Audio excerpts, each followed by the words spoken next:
Seikane Girls Academy is an elite all-girls school for noble families. In a surprising move, the school decided to bring in a commoner as a reference sample of ordinary life, and that person was Kaburizaka Kimido, who came from a regular high school. The students at Seikane were extremely curious and excited to ask Kimido all kinds of questions. Before all of this, Kimido had been living a normal high school life. That day, Eri asked him, like usual, to grab some tea from the cafeteria. But as soon as Kimido stepped out of his classroom, a group of muscular men suddenly rushed toward him. They grabbed him, tied him up, and tossed him into a car. While inside, the men flexed their muscles in front of him, clearly showing off for some reason. Kimido had no idea what was going on. Eventually, they threw him out of the car in front of the gates of Seikane Girls Academy. A maid named Miyuki greeted him politely and thanked him for cooperating. She explained that they did not want to cause a scene, which was why they used that unusual method to bring him there. Miyuki quickly untied him. Kimido was understandably upset and said they had gone way too far. He asked where he was and who all these people were. Miyuki brushed off his reaction, saying that the way he greeted people really did make him sound like a commoner, and to her, that kind of attitude was rude. She told him she would explain everything and asked him to follow her. As they walked, Miyuki introduced herself and explained that this was a school exclusively for daughters of noble families. It focused on teaching them the traditional manners and customs of classic Japanese women. The existence of the school was a well-guarded secret from the general public. She also told Kimido that the school was called Seikane Girls Academy, and starting that day, he would be attending it. Miyuki said that all the arrangements had already been made and even Kimido's parents had given their approval.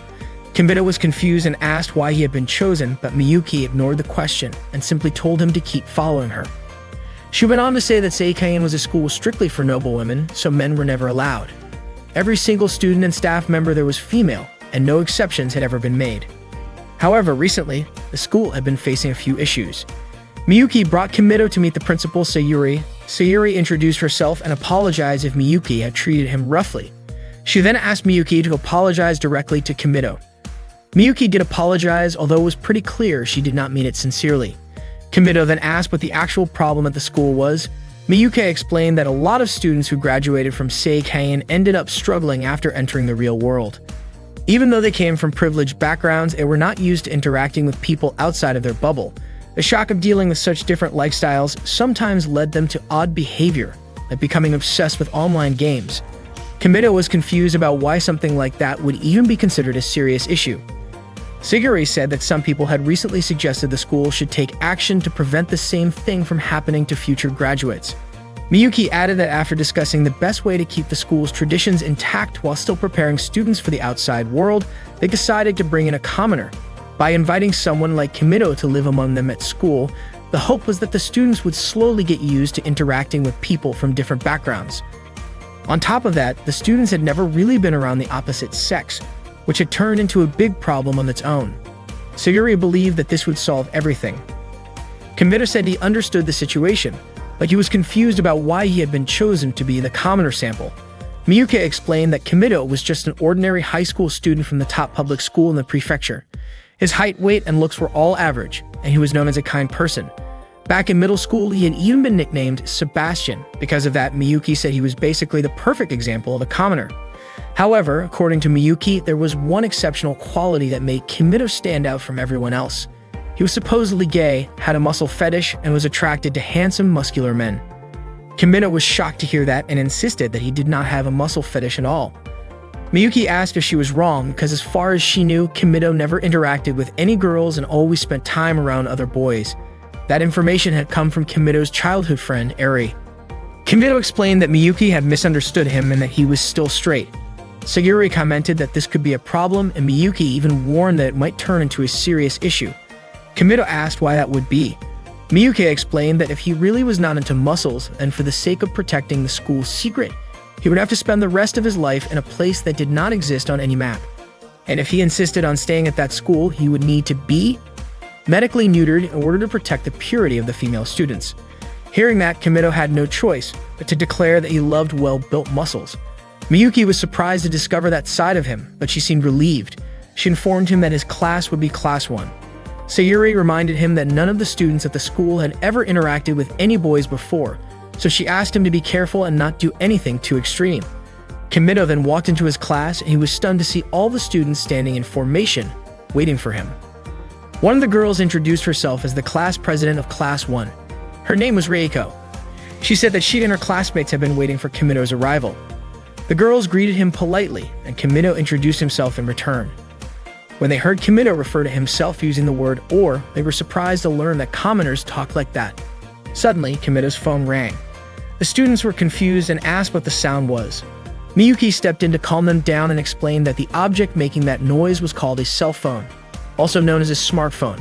None of the girls had ever seen one before. Miyuki explained that a cell phone was a small, portable telephone commonly used by commoners. The students immediately crowded around to take a closer look at Kimido's phone. They had no idea that such a thin, compact device could be used to make phone calls. Some of them even asked to hold it themselves. They could not believe that Kimido was so used to using something so amazing, and they said commoners were truly incredible. Reiko stepped in and told everyone to give the phone back to Kimido. But they were so flustered they had no idea what to do. Just imagining holding it made their hearts feel like they were going to stop. They felt that way because none of them had ever interacted with a boy before. Reiko finally gathered her courage and returned the phone to Kimido herself. She thanked him for letting them see it. Then all of a sudden, Reiko remembered something she had forgotten. She needed to make him a thank you card right away. Sumire had already prepared some paper and a pen for Reiko to use. Reiko quickly wrote down a thank you card, then tied it with a ribbon, placed it inside the gift box, decorated it with flowers and another ribbon, and finally put the box in a bag before handing it to Kimido. Seeing all of that, Reiko's friends praised her for being thoughtful and always caring. Kimido thanked her and accepted the gift, but since Reiko was a little nervous, she accidentally lost her balance and fell forward. Luckily, Kimido managed to catch her in time. Reiko was so overwhelmed that she ended up fainting, which made all her friends panic. Suddenly, a girl named Aika came into the classroom and immediately pulled Kimido outside. Kimido asked her why she dragged him out. Without wasting time, Aika pushed him and tried to kiss him. She called Kimido a commoner and asked him to let her kiss him. As Aika moved her face closer to his, Kimido pushed her away and asked what she was doing. Aika explained that if she kissed a commoner, her wish would come true, so she believed she needed to kiss Kimido to make her dream a reality. Kimido told her that her wish would not come true just by doing that. Aika insisted she had heard about it from one of her upperclassmen. Kimido asked her whom she trusted more, an upperclassman who never left her room or a commoner like him. Aika let go of him and admitted that she did not really believe it either. She called Kimido a dumb commoner, but Kimido shot back that she was the one being dumb for thinking a kiss could make dreams come true. Aika responded by saying she did not actually believe it. Just messing around, Kimido joked that if she spun in a circle and barked, then her dream would come true. To his surprise, Aika actually believed him and did it right away. Kimido could barely believe what he had just witnessed. Right then, Reiko and her friends showed up to apologize to Kimido. Reiko explained that she and the others were truly worried about him, so they came looking. They were shocked to see Kimido being pulled away like that by Aika. Reiko asked what he and Aika were doing. When she called out to Aika suddenly ran away. Reiko mentioned that Aika never really talked to them, so maybe there was something they did not know about her. Later, Miyuki escorted Kimido to a dorm that would be his new place to live. She even told him there was a private room made just for him.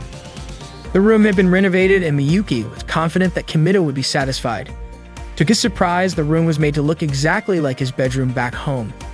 Miyuki explained that the total costs, including special shipping, renovation, and other expenses to keep everything confidential, was around 100 million yen. Kimido was shocked when he heard that. Miyuki reassured him that she believed he would feel comfortable there. Suddenly reminded of Miyuki's earlier threat about his supposed muscle fetish, Kimido tore up his collection of 5 pictures. That made Miyuki suspicious and wonder if Kimido had been lying about his muscle fetish. To keep up the act, Kimido quickly pretended to be into muscular male figures. Miyuki then told him that from now on, she would be his personal maid. At this school, every student had their own maid to take care of them, so Miyuki would be looking after him from now on. She also informed Kimido that the introduction ceremony would begin at 3 p.m. and asked him to stay in his room and rest until then. All of a sudden, Aika barged into Kimido's room and accused him of lying. She said she had done it 58 times, but her wish still had not come true. Kimido replied by reminding her that he only said to do it 3 times. Aika said that Kimido had tricked her, but Kimido told her that she was the one who did that in the first place. Besides, he did not expect her to do something so ridiculous. Aika was shocked when she saw everything inside Kimito's room since she had never seen any of it before. Kimito explained that all of those things belonged to commoners. That got Aika thinking that maybe this was the key to getting her wish granted. She asked Kimito if learning about commoners would help make her wish come true. What she really wanted was to be popular in class. She asked if there was something wrong with that wish. According to Kimito, she did not need to go through all this just to make friends. If she could act like her normal self, her wish would come true naturally. Aika said that just being normal would not help her get what she wanted. But Kimito pointed out that if she could talk to him like this, then there was nothing wrong with her. Aika admitted that she was not good at lying, so she always said whatever was on her mind. She was convinced that people would not like her for that, and she was scared of being disliked. That was why she kept her distance from her classmates. She confessed that she really wanted to be friends with them. She hated being alone. She wanted to talk to her classmates and enjoy high school life with them. Until now, she had been spending her breaks pretending to sleep and rushing home just to avoid everyone. But she admitted that she did not want to keep living like that anymore. Aika was surprised at herself for suddenly saying all of that to a commoner like Kimito. Kimito let her borrow his game console. Aika was stunned the moment she turned it on. She could not even deny it. Commoner games were amazing. She asked Kimito to teach her how to become a commoner. She wanted to learn all about commoner culture. Aika said that commoners were starting to become popular at school. At the very least, if she knew a little about commoner culture, she was sure her wish would come true. She would become popular at school. That was why she asked Kimito to teach her everything there was to know about being a commoner. That way, she could become a commoner master and everyone in class would want to hang out with her. Aika even made up her mind to start a commoner club with her and Kimito as the only members for now. She was so fired up and said that she and Kimito would do all kinds of awesome club activities together. Kimito agreed and Aika was thrilled. She kicked off her club activities with her first mission, beating the game on Kimito's console. Miyuki woke Kimito up in the morning. As soon as he opened his eyes, he was shocked to see her and asked why she had come into his room. Miyuki reminded him that she was the maid assigned to take care of him, so waking him up was part of her job. Without hesitation, she began to take off his t-shirt, which immediately startled him. Not long after, she also pulled down his pants. Kimito quickly protested, saying that was going way too far, and he could take care of it himself. Miyuki, however, insisted that it was her duty as a maid of Seiken. To her, Kimito was just a commoner, boring with a muscle fish and perverted. That moment made Kimito realize that if he did not keep acting like he was into guys, there was no way he could survive in that place. Meanwhile, Reiko had already arrived at her classroom and was greeted by her friends. Back with Kimito, Miyuki asked him to enter through the back door instead of the front, since going in through the front would definitely cause a scene among the students. As he opened the door, he accidentally bumped into Aika. She asked what he was doing there. Unexpectedly, a crowd of students had gathered in the hallway, all talking about Kimito. Miyuki pointed out a better route for him to take, and Aika decided to follow. While walking together, Kimito mentioned that he finally understood why Aika often used that entrance. Aika asked why someone as popular as Kimito would even consider using it, then started wondering whether using that door might make her popular too. Aika reminded him that the Commoner Club activities would start that day. All that time, Kimito had been feeling uncomfortable because the maids kept following him around. He said that as a commoner, he was not used to having maids. Aika was surprised and immediately jotted it down in her notebook. Kimito offered to tell her everything about how commoners live as long as she would tell him what life was like at Seiken Academy. Aika said that all the complicated stuff would be explained by Reiko, since she was the student council president. Kimito asked why Aika could not just do it instead. Aika was surprised and asked why he would choose her over Reiko. Kimito said it was because Aika did not look like a noble at all, while Reiko was so beautiful that she seemed to have a whole aura of her own. To him, Reiko felt like she was from another world, and that made him nervous, unlike how he felt around Aika. Aika immediately smacked him, called him an idiot, and told him to stay away from her. As they kept walking, Reiko suddenly showed up and said she had been looking all over for Kimito. She was really happy to see him. She also greeted Aika, but as usual, Aika stayed silent. Reiko then asked Kimito if she could have a moment of his time after school. Kimito agreed, which made Reiko even more excited. She explained that she and her friends were planning a welcome party for him. They would all be waiting for him in the auditorium, and she even invited Aika before quickly walking away. Reiko then wondered if she had done something wrong to make Aika so upset.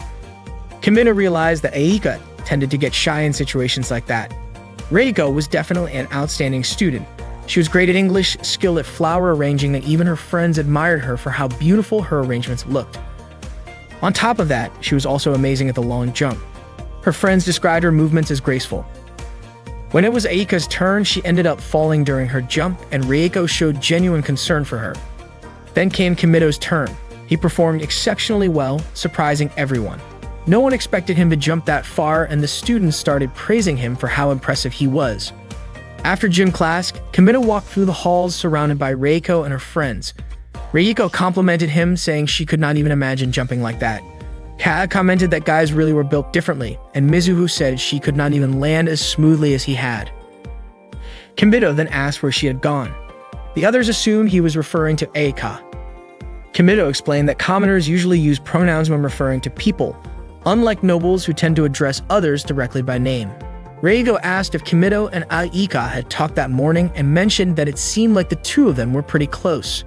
Reiko guessed that maybe something was wrong with her and the others, since Aika had not wanted to talk to them at all. Kimito wondered if it would be okay to tell them that Aika just did not want to be disliked by Reiko and the rest. He eventually said that Aika might have her own reasons, and he asked them not to hate her for it. Reiko replied by asking why they would hate Aika in the first place. They had not done anything to upset her, but they were really glad Kimito told them that. That way they could try to become good friends with her. The other girls agreed and said they were sure it would work out, and they were willing to try. Later, Reiko and the others took Kimito to the school restaurant. Kimito was stunned by how fancy the place was. Every student there stared at him, watching his every move. At that moment, Kimito had become the center of everyone's attention. He was so nervous that he tripped. When he looked at the menu, he could not understand anything written on it. Reiko asked what he wanted to order. Kimito said he wanted Japanese food, so Reiko and the others decided to order the same thing. To everyone's surprise, what got served was instant cup noodles. Miyuki was the one who brought them out, thinking instant noodles were a staple food for commoners. Kimito told her that commoners did not eat that every day. When Miyuki asked if Kimito was refusing the food, Reiko suddenly jumped in and asked if instant cup noodles were actually food, since they smelled so different. Kimito was surprised that Reiko had no idea what they were. He asked if she at least knew what ramen was, but she just said she thought she had heard of it before. Kimito explained that instant cup noodles were a simple version of ramen. You just add hot water, and they are ready to eat. Reiko and the others were shocked to learn that all it took was hot water to make it. They had never thought of that before, and they were confused about why the container had so much writing on it. Some of them even compared it to old Imari porcelain that also had decorative writing. Kimito told them that sometimes commoners ate that kind of food. When Reiko opened hers, she was amazed that it was actual food and even came with seasoning packets. Mizuho was curious about how it worked and how just adding hot water could change its form. Kimito offered to let them try it. Reiko encouraged everyone to eat the cup noodles. Reiko asked Miyuki to hand out the noodles to the rest of the class. She said porcelain bowls were not worthy of holding the cup noodle treasure Kimito had shared with them, and told her to serve it on their best plates instead. Once the noodles had been passed around, the students grew curious about how it would taste, since the smell was so pleasant. Kimito was confused because he did not think the flavor was anything special. Reiko thanked Kimito and invited everyone to start eating. To Kimito's surprise, they all said it was absolutely delicious. He hardly believed what he was hearing. Kai said it was her first time ever trying something like that. Mizuho thought the broth was so savory and the texture of the noodles was truly unique. Maya even got hooked on the taste. For Reiko, it was an experience like nothing she had ever had before. She said she never knew a food like that even existed, and she would remember it for the rest of her life. Kimito could not believe how a simple meal could cause such a fuss. Meanwhile, Aika was eating lunch alone. To her, being away from everyone else actually felt kind of nice. Reiko brought Kimito to his welcome party. Kimito felt happy and thanked Reiko for it. Reiko said she was just glad she got to organize something like that. Then she invited her friends to raise their glasses for Kimito as the new transfer student. The welcome party was incredibly fancy, complete with a violin performance and dancing. Reiko asked if something was wrong with the party, but Kimito said he was just impressed that she could pull off something like that. Reiko told him that he was the impressive one, surrounded by a world they had never known before. She felt that Kimito had opened her eyes to a completely different perspective, and she was genuinely happy to be praised by someone like him. Reiko then invited Kimito to dance. However, he turned her down, explaining that he could not dance and had never danced before. Reiko apologized for not realizing that. Kimito then agreed to give it a try and asked her to show him how. Reiko happily accepted. She was clearly nervous as they got started. At first, Kimito felt like he might be able to pull it off, but as they continued, their movements got faster and they began spinning around wildly. Reiko assumed it was some kind of innovative dance style and figured it must be how commoners danced. Eventually, she started to feel dizzy and lost her grip. Kimito caught her just as the music ended. The other students burst into applause at their performance. Later that evening, Aika came to Kimito's room, clearly annoyed because she had been waiting for a long time.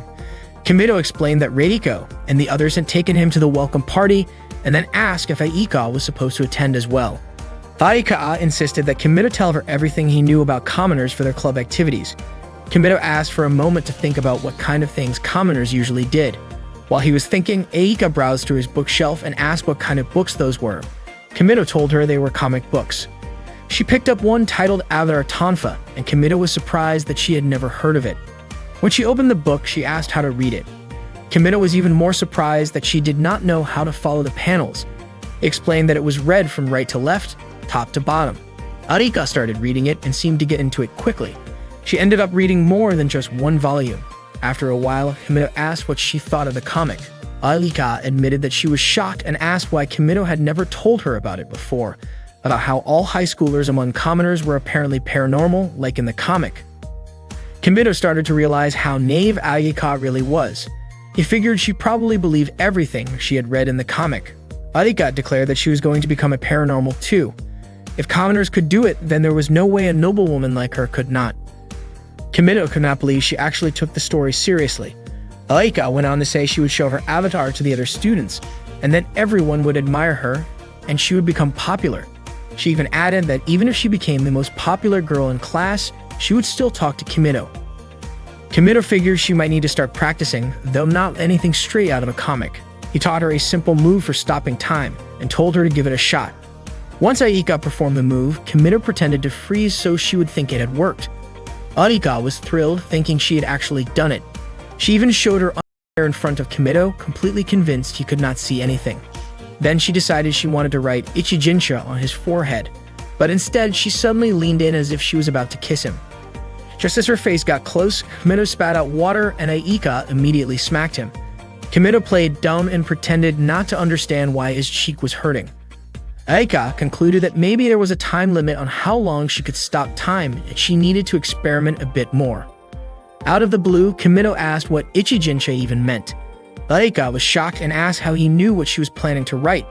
Kimito admitted that it had all been an act and apologized. That night, Reiko was soaking in the hot spring when she unexpectedly ran into Kimito. Kimito was stunned by the sight of Reiko's figure. He immediately closed the door, apologized, and left. Reiko then said that she had to become Kimito's wife since he had seen her body. The next day in class, Reiko could not stop thinking about what happened the night before. Meanwhile, Kimito assumed that Reiko had already moved on and was acting like nothing ever happened. During the lesson, the teacher asked everyone to pair up and start a conversation.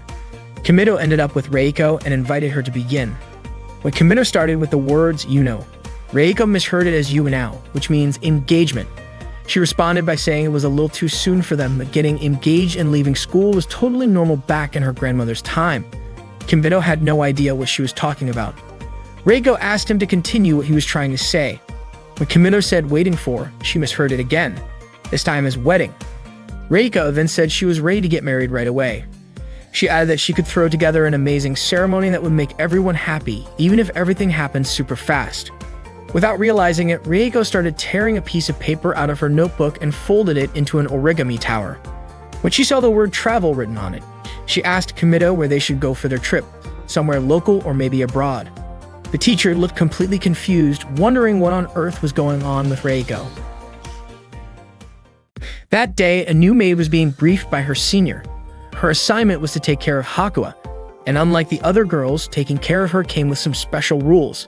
It turned out Hakua could not dress herself, and that responsibility fell completely to the maid. Even her meals were scheduled in advance for the entire week, and she would not eat anything outside of that plan. The new maid was immediately taken to meet Hakua. Meanwhile, Miyuki was waking Kimito up that morning. As always, she said she hoped he would not wake up again. Then she asked how he was doing and if he had gotten used to living there. Kimido said that at that point, he still was not used to it. Suddenly, his mother sent him a message asking how he was and mentioning a hot spring called Yahoo. Kimido had no idea what the message meant. Miyuki explained that as a thank you gift for agreeing to be the commoner sample, Kimido's house was undergoing major renovations. Their bathroom had even been turned into a hot spring. His whole family was loving it. Kimido could not believe it. To him, it felt like his family had sold him off in exchange for a fancy bath. Miyuki reminded him that what mattered most was that his family would not worry. She told him to reply to the message right away. Before he could, Miyuki grabbed his phone and typed out a reply herself. Fortunately, Kimido managed to snatch the phone back in time and deleted the strange message. He was confused why Miyuki had replied without asking him first. Later, while eating at the school cafeteria, Kimido noticed that the students around him were all staring. It did not stop there. Whether he was in class, walking through the halls, or even in the bathroom, people kept watching him. He could not find peace anywhere. During a break in the back garden, Kimido replied to his mother saying he was starting to get used to the place. Then he saw a girl drawing on the wall. Curious, he wondered if she was also a student there. Her name was Hakua. Kimido was about to give her a little scolding when, out of nowhere, Hakua took off her clothes and tossed them aside. He quickly stopped her and handed her clothes back. Just then, two students passed by nearby and Kimido panicked. Worried that they might get the wrong idea, he brought Hakua to her room as fast as he could. Once there, he told her to put her clothes back on. But Hakua suddenly asked if Kimido had been the one who undressed her. He quickly denied it and told her she had taken off her own clothes. Hakua then asked why she would even do something like that. Kimido, of course, had no answer and told her again to get dressed. That was when Hakua said she could not do it because she did not know how to dress herself.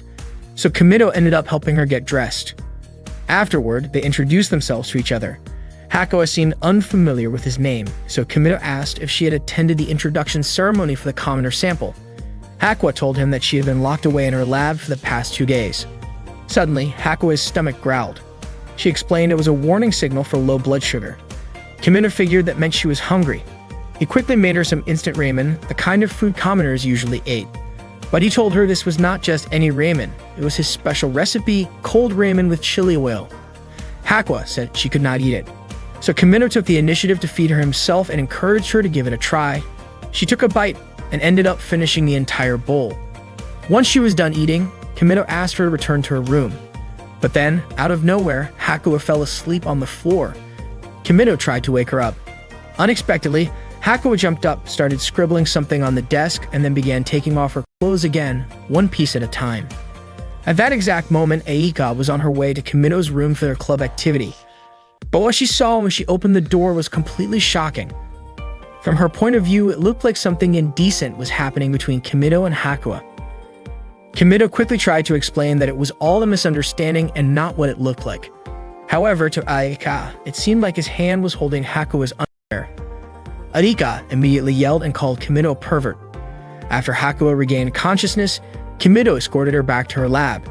Once they arrived, one of Hakua's maids, Sakamori, thanked Kimido. She pulled out a digital camera, which turned out to be used for recording what Hakua had written on the statue earlier, so she planned to head to the courtyard to take a picture of it. Kimido had no idea what that was all about. Sakamori then explained that Hakua was globally involved in fields like mathematics and industry, and at the time, many of the world's top business figures were waiting for her conclusions. Sakamori also mentioned that the building was funded by the profits from Hakua's own patent rights. She added that it was time for Hakua to eat. Kimido replied that he had already fed her. Sakamori was shocked when she heard that Kimido had taken care of Hakua's meal. Kimido asked if he had done something wrong. Sakamori said it was fine and asked what kind of food he had given her. Kimido told her that he had made instant ramen for Hakua. Sakamori looked nervous and thanked Kimido for taking care of her. When Kimido was about to leave, Hakua grabbed his hand and asked him to stay.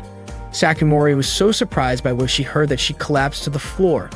Kimido gently patted Hakua's head and told her to come visit him again sometime. Hakua let go of his hand and did as he asked. After that, Kimido left. That night, Sakamori told the other maids about how shocked she was by Hakua's behavior. The Hakua they knew would not even wear underwear if left alone. She had never shown interest in anything outside of academics. Sakamori even mentioned how Hakua had held on to Kimido's arm and asked him not to leave. The other maids could hardly believe what they were hearing. Sakamori also said that Hakua had eaten before going home. A new maid asked if Hakua's meals were not supposed to follow a strict schedule, and that the Wednesday menu should have been gratin with clams. She wondered if what Kimido gave her matched that. Sakimori explained that Hakua actually ate instant ramen. The maids were surprised and questioned whether Hakua had made an exception. While they were still unsure if Hakua had feelings for Kimido, they reminded themselves that despite how she looked, she was still a 14-year-old girl. That day, there was a flower arrangement class. Kimido was not sure if he could manage it, but Reiko reassured him that everything would be fine. She even offered to help and told him not to hesitate to ask her anything. Suddenly, a girl carrying a katana approached Kimido. Her name was Karin. When a bug flew near her, she screamed and swung her sword to chase it away. The students around her misunderstood and assumed she had just called a commoner a bug. They started whispering that Karin was terrifying. Kimido tried to explain that she was not referring to him as a bug, but Karin cut him off and confirmed it. She went even further and called Kimido a pathetic insect, threatening to cut him down on the spot. She also called him a garbage pond. Kimido asked who this girl even was. Karin introduced herself and said she was going to punish him. Reiko became worried and Eika told Kimido to run. Karin slammed her katana to the floor, which caused leaves to scatter everywhere. Kimido dodged the attack. Karin struck the ground again, all while shouting that Kimido was a filthy insect and a trash pond. She then performed a sword technique that created a whirlwind effect. To everyone's shock, the katana's force ended up shredding the clothes of all the nearby students. They screamed as their clothes vanished instantly. Kimido saw what happened and assumed it was the result of that sword move. Karin, however, blamed Kimido for the indecent scene. Moments later, his own clothes were torn, causing all the students to scream in shock when they saw his body. Karin raised her sword and called Kimido a shameless man ready to stab him. Kimido dodged quickly and shouted that it might actually kill him. Since Karin refused to stop, Kimido had no choice but to stop her by force. Kimido braced himself as Karin launched her attack. Unexpectedly, his pants tore open, leaving him completely exposed right in front of Karin's face. The sight almost made Karin faint. She then asked how strong Kimido was compared to other commoners. Kimido said he might actually be the weakest of them all, which made Karin feel like the technique she had worked so hard to develop was completely wasted on someone so weak. But Kimido praised her technique, saying it was incredible, and admitted that he was not actually the weakest. Karin refused to accept that and demanded a rematch. She said she needed to cut him down to restore her honor. Just as she was about to lift her katana again, her outfit suddenly tore apart. She was confused, especially since she had not seen Kimido make a move. According to Kimido, it might have been a delayed effect of her own technique. Karin could not believe that someone who claimed to be the weakest was actually this terrifying. Kimido insisted he had not done anything at all, that it was all Karin's doing. That was when Karin realized they were on completely different levels. After that, she accepted Kimido as her master since he had defeated her. Kimido was confused and called her a wild beast. Karin warned him that if he turned out to be weaker than her, she would not hold back against him. Kimido said she was treating her own master like some kind of demon world dragon. Karin calmly said that Kimido could do anything he wanted to her. The next day, while Kimido was walking through the school hallway, the other students were gossiping about him. They could not believe he had somehow managed to make Karin serve him. They all agreed that this commoner was really something else. Aidika later visited Kimido in his room. She said his cell phone could help her plan a party that would make her more popular in class. With it, even someone like her, who normally struggled to talk to others, could reach out to everyone without a problem. She said it was time to take action. She asked Kimido why he looked so down, but Kimido said it was not how she thought. Aika then asked what he thought of her plan. Kimido admitted it was not a bad idea, but he said it might be too difficult because she would need a lot of phones, and that was not something he could handle. Aika told him that if that was the case, then he needed to figure something out. Kimido replied that there was no place nearby where they could get that kind of stuff. That was when Hakua spoke up, saying Kimido could get phones through her. She also had experience developing phones and even had plenty of samples in her lab. Aika got irritated seeing Hakua sitting on Kimido's lap like that. Kimido said Hakua simply refused to move. Aika pointed out that even though Hakua looked the way she did, she was already in middle school. Kimido could hardly believe it. Aika tried to get Hakua to sit on a cushion instead, but Hakua just grabbed onto Kimido's arm. Kimido wondered why Aika looked so annoyed, but she denied it. Suddenly, Karin burst into the room and was surprised to see how close Hakua was sitting next to Kimido. Kimido asked what Karin was doing there.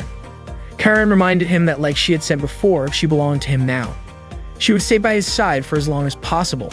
and the moment she felt ready to surpass him, she would challenge him again. Kimito said he understood her goal but begged her not to take things too far. Karen was still upset about how Kimito had ended up putting something embarrassing in front of her during their fight. Kimito insisted he had not done anything like that. Aika tried to speak up, and that was when Kimito suddenly realized Aika was still in the room. Aika could not understand why Kimito always treated her so badly. Kimito said that Aika was a sun-pure type who probably had a complicated, conflicted mindset. Aika insisted that she was not its sun-pure, and she reminded him that it was time for their club activities. She told Kimito to ask Karen and Hakuo to head back. Kimito asked what was wrong with them hanging out together and why Aika disliked it so much. Aika suddenly raised her voice, almost blurting out that Kimito had been sitting way too close to them. She then stepped out of the room and saw one of the maids carrying a large box. The maid handed it to Kimito. When Kimito opened the box, it turned out to be filled with cell phones. Hakuo had asked her maid to bring them. She explained that at the time, they could not connect to any phone lines or internet services, and she asked if she should set them up to access the internet. Kimito told her it was enough if the phones could connect to each other, and Hakuo agreed to take care of it. Kimito asked Aika to choose whichever phone she liked. Before doing so, Aika thanked Hakuo.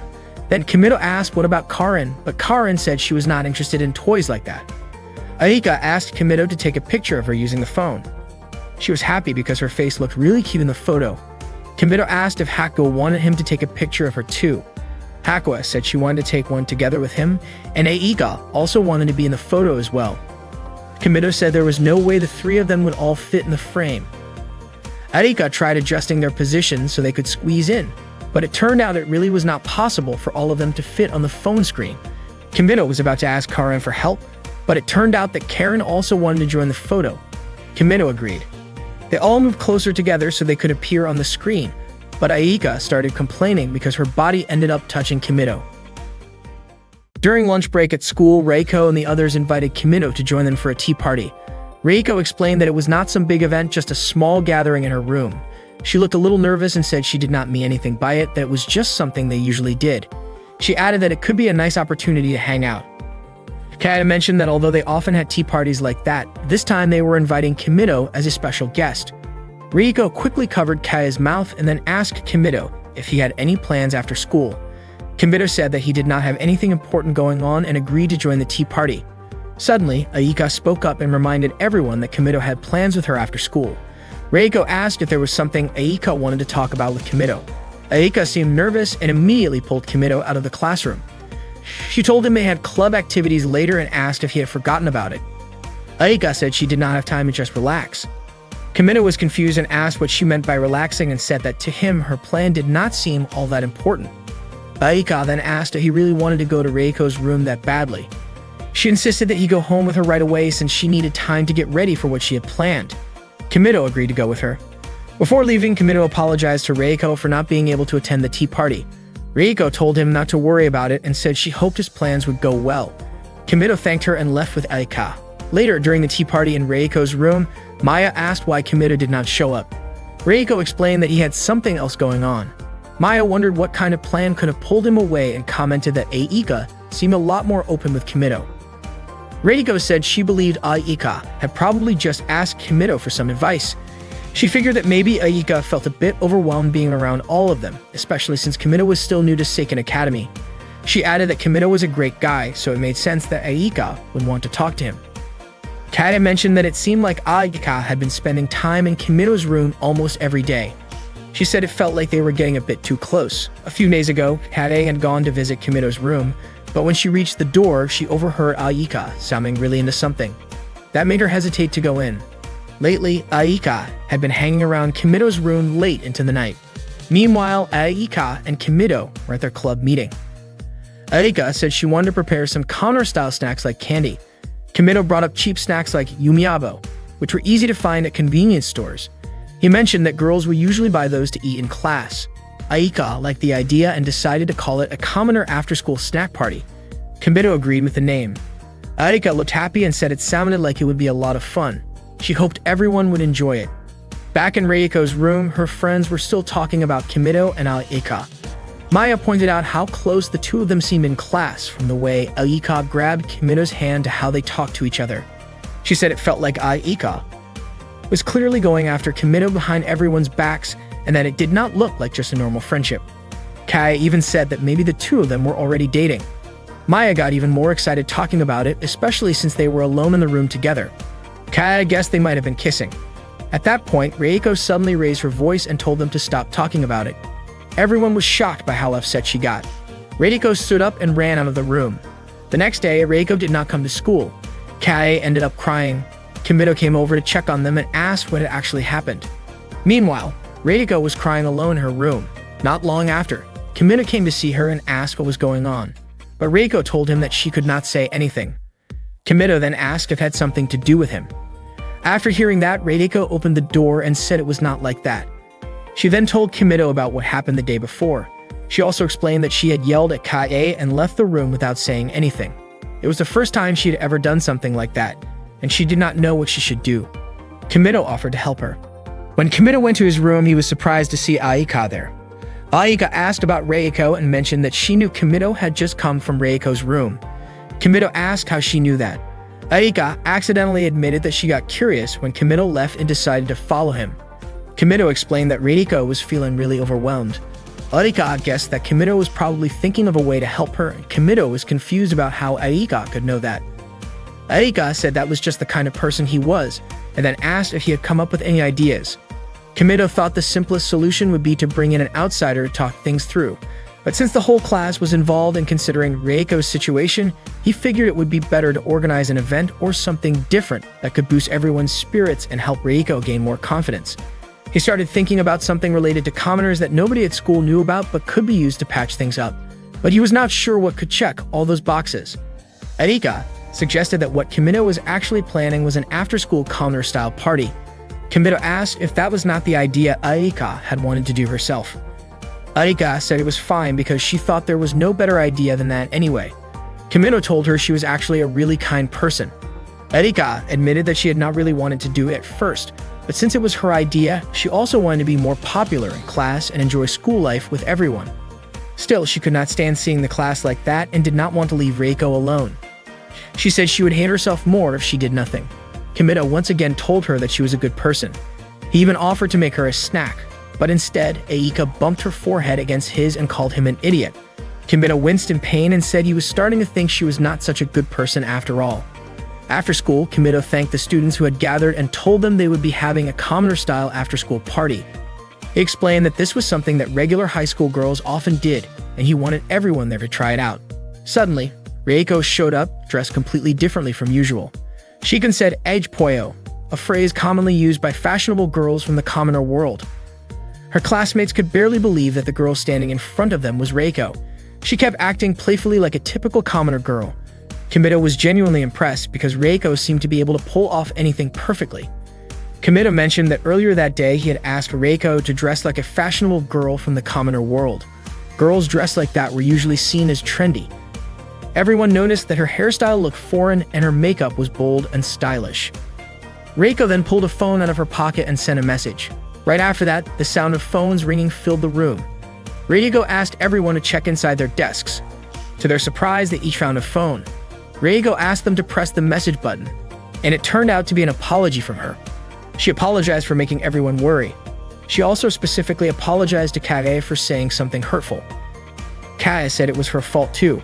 Reiko asked Kae to take a selfie with her as a way to remember that they had made up. Reiko took a picture with Kae using her phone. Then she explained to the class that phones could also be used to take pictures and send them through messages. She said that commoner girls usually took pictures like that with their friends and messaged them to each other. Reiko told everyone that she and Kae were friends. Kae was touched and said she would treasure that photo like a prized possession. After that, Reiko invited the rest of the class to take photos with her too. After the event ended, Reiko thanked Kimito for helping her. In fact, she felt like no amount of gratitude would ever be enough to repay him. Kimito felt relieved that Reiko and Kae had made up. Reiko was incredibly happy that Kimito went through all that just for her. Kimito admitted that the idea had not been his in the first place. It was actually Aika's. He probably should have kept that a secret, but because it was Reiko, he decided to tell her anyway. He explained that Aika had really wanted to become friends with Reiko and her classmates, which was why she had originally come up with the event. But for Reiko's sake, Aika gave the idea to her instead. Kimito said that Aika was genuinely kind, which made him feel like he had to do something in return for her. Unexpectedly, what he said made Reiko upset. She ran out of the classroom and headed straight for Kimito's room. Kimito quickly chased after her. When she arrived, she opened the door, and to her surprise, Aika was already in Kimito's room. Out of nowhere, Reiko said she hated Aika. She claimed Kimito had told her everything and even called Aika an idiot. Aika was shocked and annoyed because if Reiko already knew everything, then she should have been thanking her instead. Reiko suddenly lashed out and went after Aika. Aika had no idea what the problem was. Reiko cornered her and repeated that she was being stupid. Aika called out to Kimito asking for help. Reiko was confused about why Aika and Kimito were calling each other by their real names, which only proved how close the two of them really were. Reiko blamed Aika, saying that if Aika had just come to her for advice, none of this would have happened. She was disappointed that Aika gave up and walked away over something so minor. Aika started getting irritated and pushed Reiko back. She told her that Reiko would never understand or even know how she really felt. Reiko then asked if Aika had any idea how much she had worried about her. She said all she could think about was what she was lacking. Reiko also explained that she had been defending Aika from all the people talking behind her back. But Aika fired back, saying she never asked for that. She accused Reiko of always looking down on others just because she could do everything. Reiko pushed her and insisted that was not true. She told Aika that she should have relied more on other people. Aika argued that she had already helped Reiko by letting her use her idea, but Reiko responded that she had never asked for that. After hearing that, Aika started to hate Reiko too. The two of them kept fighting, eventually shoving each other onto the bed. While that was happening, Kimito got distracted, his eyes locked onto the way their firm, soft thighs pressed against each other in a strangely perfect geometric shape. The absurdity of the thought snapped him out of it, and he quickly told them to stop fighting. Both girls yelled at him to shut up, and Aika threw a pillow at him, knocking him over. After that, Reiko and Aika both blamed themselves for how things had turned out. Kimito stood up and told them it was his fault. Once the fight had ended, Aika started playing a console game.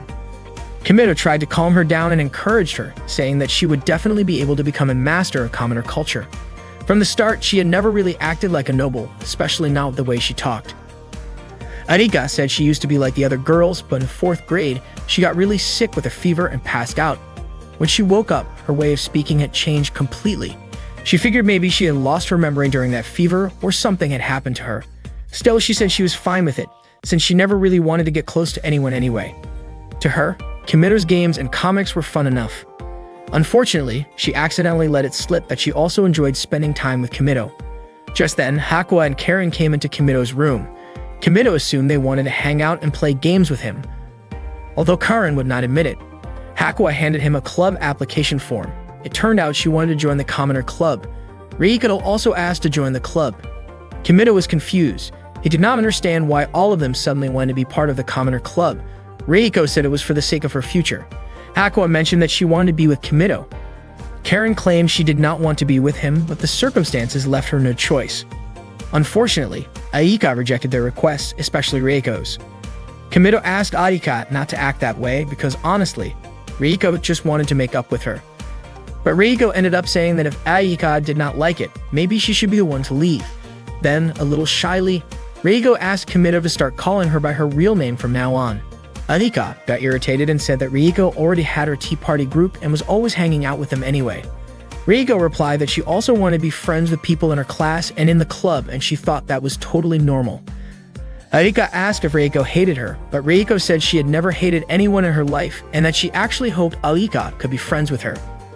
Aika immediately felt like throwing up after hearing that. Reiko gently told her she could leave if she wanted to, but of course Aika refused. Karen, confused, wondered when Aika and Reiko had gotten so close like that. Suddenly, a pair of underwear landed on Kimito's head. Turns out, Hakua had been writing something on the window and had started taking her clothes off. Karen was shocked and called it ridiculous. She quickly grabbed her phone to take a picture. Kimito was confused as to why Karen was taking a picture of a naked Hakua, while he also had to deal with Aika and Reiko arguing again. Kimito tried to stop them, but then Miyuki suddenly barged in and got angry when she saw the chaos in Kimito's room. She grabbed a giant pair of scissors and seemed like she was about to do something drastic to Kimito. Seeing that, Kimito quickly played a video of muscular guys and even said that he really wanted to be surrounded by their muscles. Hakua, Karen, Arika, and Reiko were all completely shocked when they heard that. Miyuki quickly apologized for doubting Kimito and said that he must be a very unique guy who only gets excited by super buff men. Kimito was incredibly embarrassed that Miyuki said that right in front of his friends.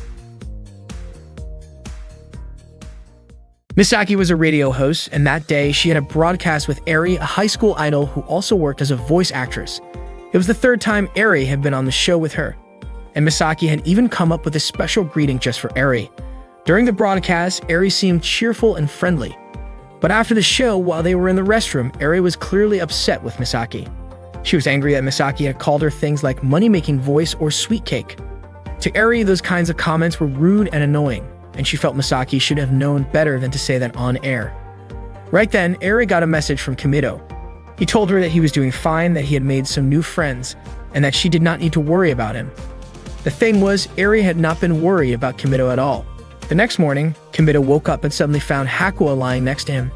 She was completely naked. As Hakuo started to wake up, Kimito asked if she wanted to play with him. She nodded, so Kimito helped her get dressed. After that, Kimito wanted to cook something for her, but all he could find was potatoes. He offered her some options: steamed potatoes, fried potatoes, or potato cakes. Hakuo asked what potato cakes were, and Kimito explained that they were like rice cakes, but made from mashed potatoes. He said he would shape the mashed potatoes into patties and fry them in a pan, and that they tasted pretty good.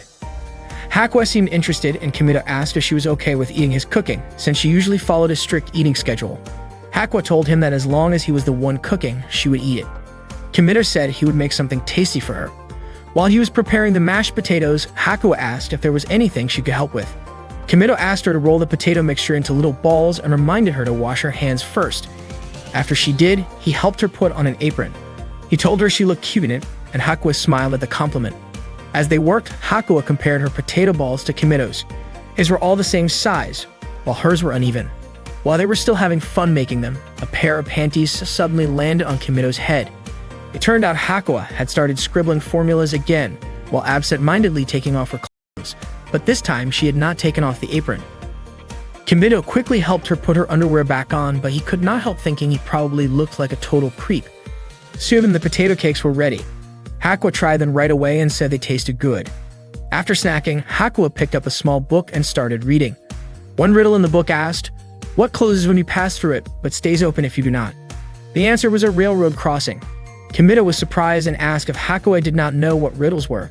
She asked him what a riddle was. Kimito then asked if she remembered going to kindergarten or grade school, but Hakuo said she could not remember anything from kindergarten. When he asked what she used to do in grade school, she replied that she had made ergodic hypotheses, built cargo-carrying robots, and designed a bunch of CPU circuits. So Kimito decided to try asking her a riddle himself. He said, if a father frog goes quack quack and a mother frog goes caro caro, then what sound does a baby frog make?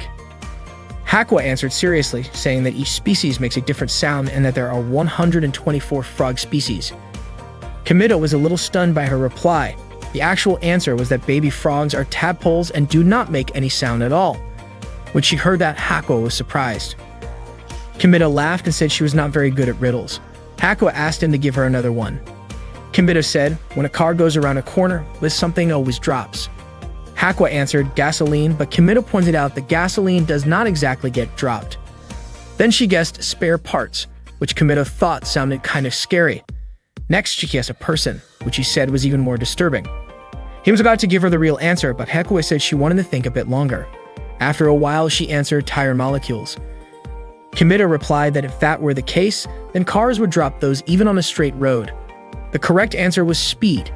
He laughed again and teased her about not getting the answer.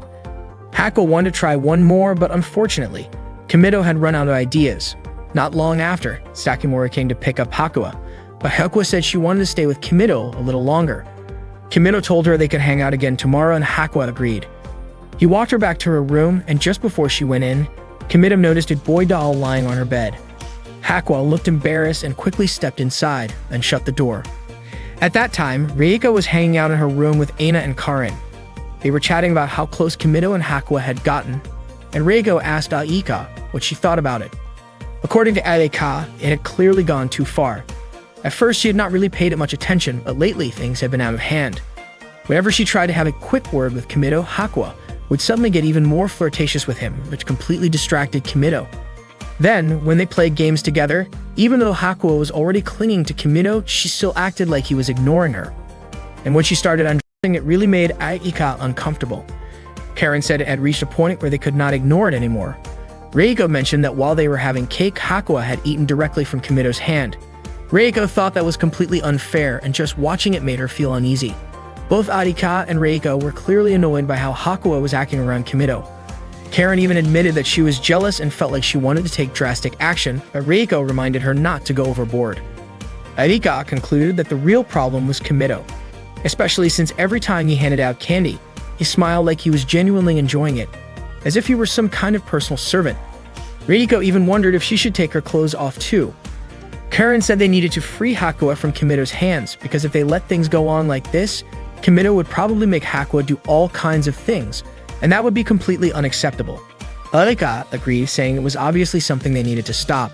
Reiko agreed too and said the first step was to talk to Hakuo directly.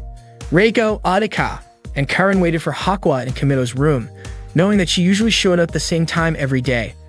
And just as expected, Hakuo showed up not long after and opened the door. She looked around the room trying to find Kimito. Reiko told her that Kimito was busy with something and would not be coming home that day. Hearing that, Hakuo immediately turned to leave, but Karen quickly stopped her. Erika pointed out that there was nothing wrong with hanging out once in a while without Kimito. Reiko added that spending time with just the girls could be fun too, and she said she wanted to spend time with Hakuo as well. Then Reiko gently pulled Hakuo over to sit with them. Hakuo stayed quiet and kept reading her book, and the room fell silent. Trying to lighten the mood, Reiko invited everyone to have some tea together. She served tea and brought out some cakes to share, but Hakuo kept her eyes on her book and stayed silent. Reiko then offered Hakuo some of the cakes she had prepared, but Hakuo did not respond at all. Reiko asked Aika and Karen why they thought Hakuo would not eat them even though she had prepared them just like usual. Aika guessed maybe Hakuo just was not hungry, but Karen said that was not the issue. She explained that Hakuo would only eat if someone fed her by hand. Otherwise, she would refuse. Karen even tried feeding Hakuo herself, but surprisingly, Hakuo still refused even though she usually accepted food that way. With no other option, Karen decided to go all out and pretend to be Kimito. She announced that she was Kimito, someone who liked muscular guys and girls who looked like they were still in grade school. Then she tried feeding the cake to Hakuo again, but even then, Hakuo would not eat it. Karen had no idea why it was not working this time. There was food lined up right in front of Hakuo, but she had no interest in any of it. Reiko was at a loss for what to do, so she called her maid, Sumire, and asked her to bring food that matched Hakuo's usual eating schedule. A little later, Reiko served tuna sushi rolls, and right away, Hakuo started eating. Arika finally understood Hakuo would only eat food that was planned and scheduled. Just as they were about to start talking to her, Hakuo suddenly began writing out a formula and looked like she was about to take off her underwear. Reiko and Aika immediately stepped in to stop her. Karen said it was completely ridiculous, but she had to admit she was kind of enjoying the chaos. After that, Hakuo fell asleep. Reiko could not believe that Kimito went through all of that every single day. According to Ayaka, Hakuo was easier to manage whenever she was with Kimito. Reiko then asked if that meant Hakuo had closed herself off to the rest of them. Not long after, Sakimori showed up to pick up Hakuo. Reiko gently woke her up, and once she was awake, Sakimori invited her to return to her room. Hakuo noticed that Kimito was not there and said there were only friends in the room. Hearing that, Aika smiled. Before leaving, Hakuo said in a loud voice that the daddy frog's sound was quack quack, the mommy frog's sound was kero kero, and then she asked what sound the baby frog made. Reiko realized it was a riddle. Karen said Hakuo was absolutely adorable. Arika responded by saying that baby frogs were tadpoles, so they did not make any sounds. Hakuo was surprised that Aika could figure it out. Meanwhile, Kimito was playing a game voiced by Eri, something he had not done in a long time. The game character was named Marika. She was upset that Kimito had left his girlfriend, her, for an entire month.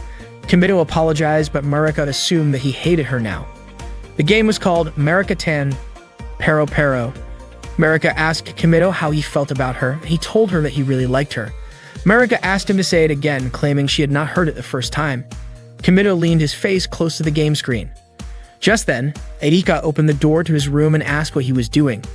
Kimito explained that he was playing a game and that the woman on his phone was his girlfriend in the game world. Erika was honestly grossed out.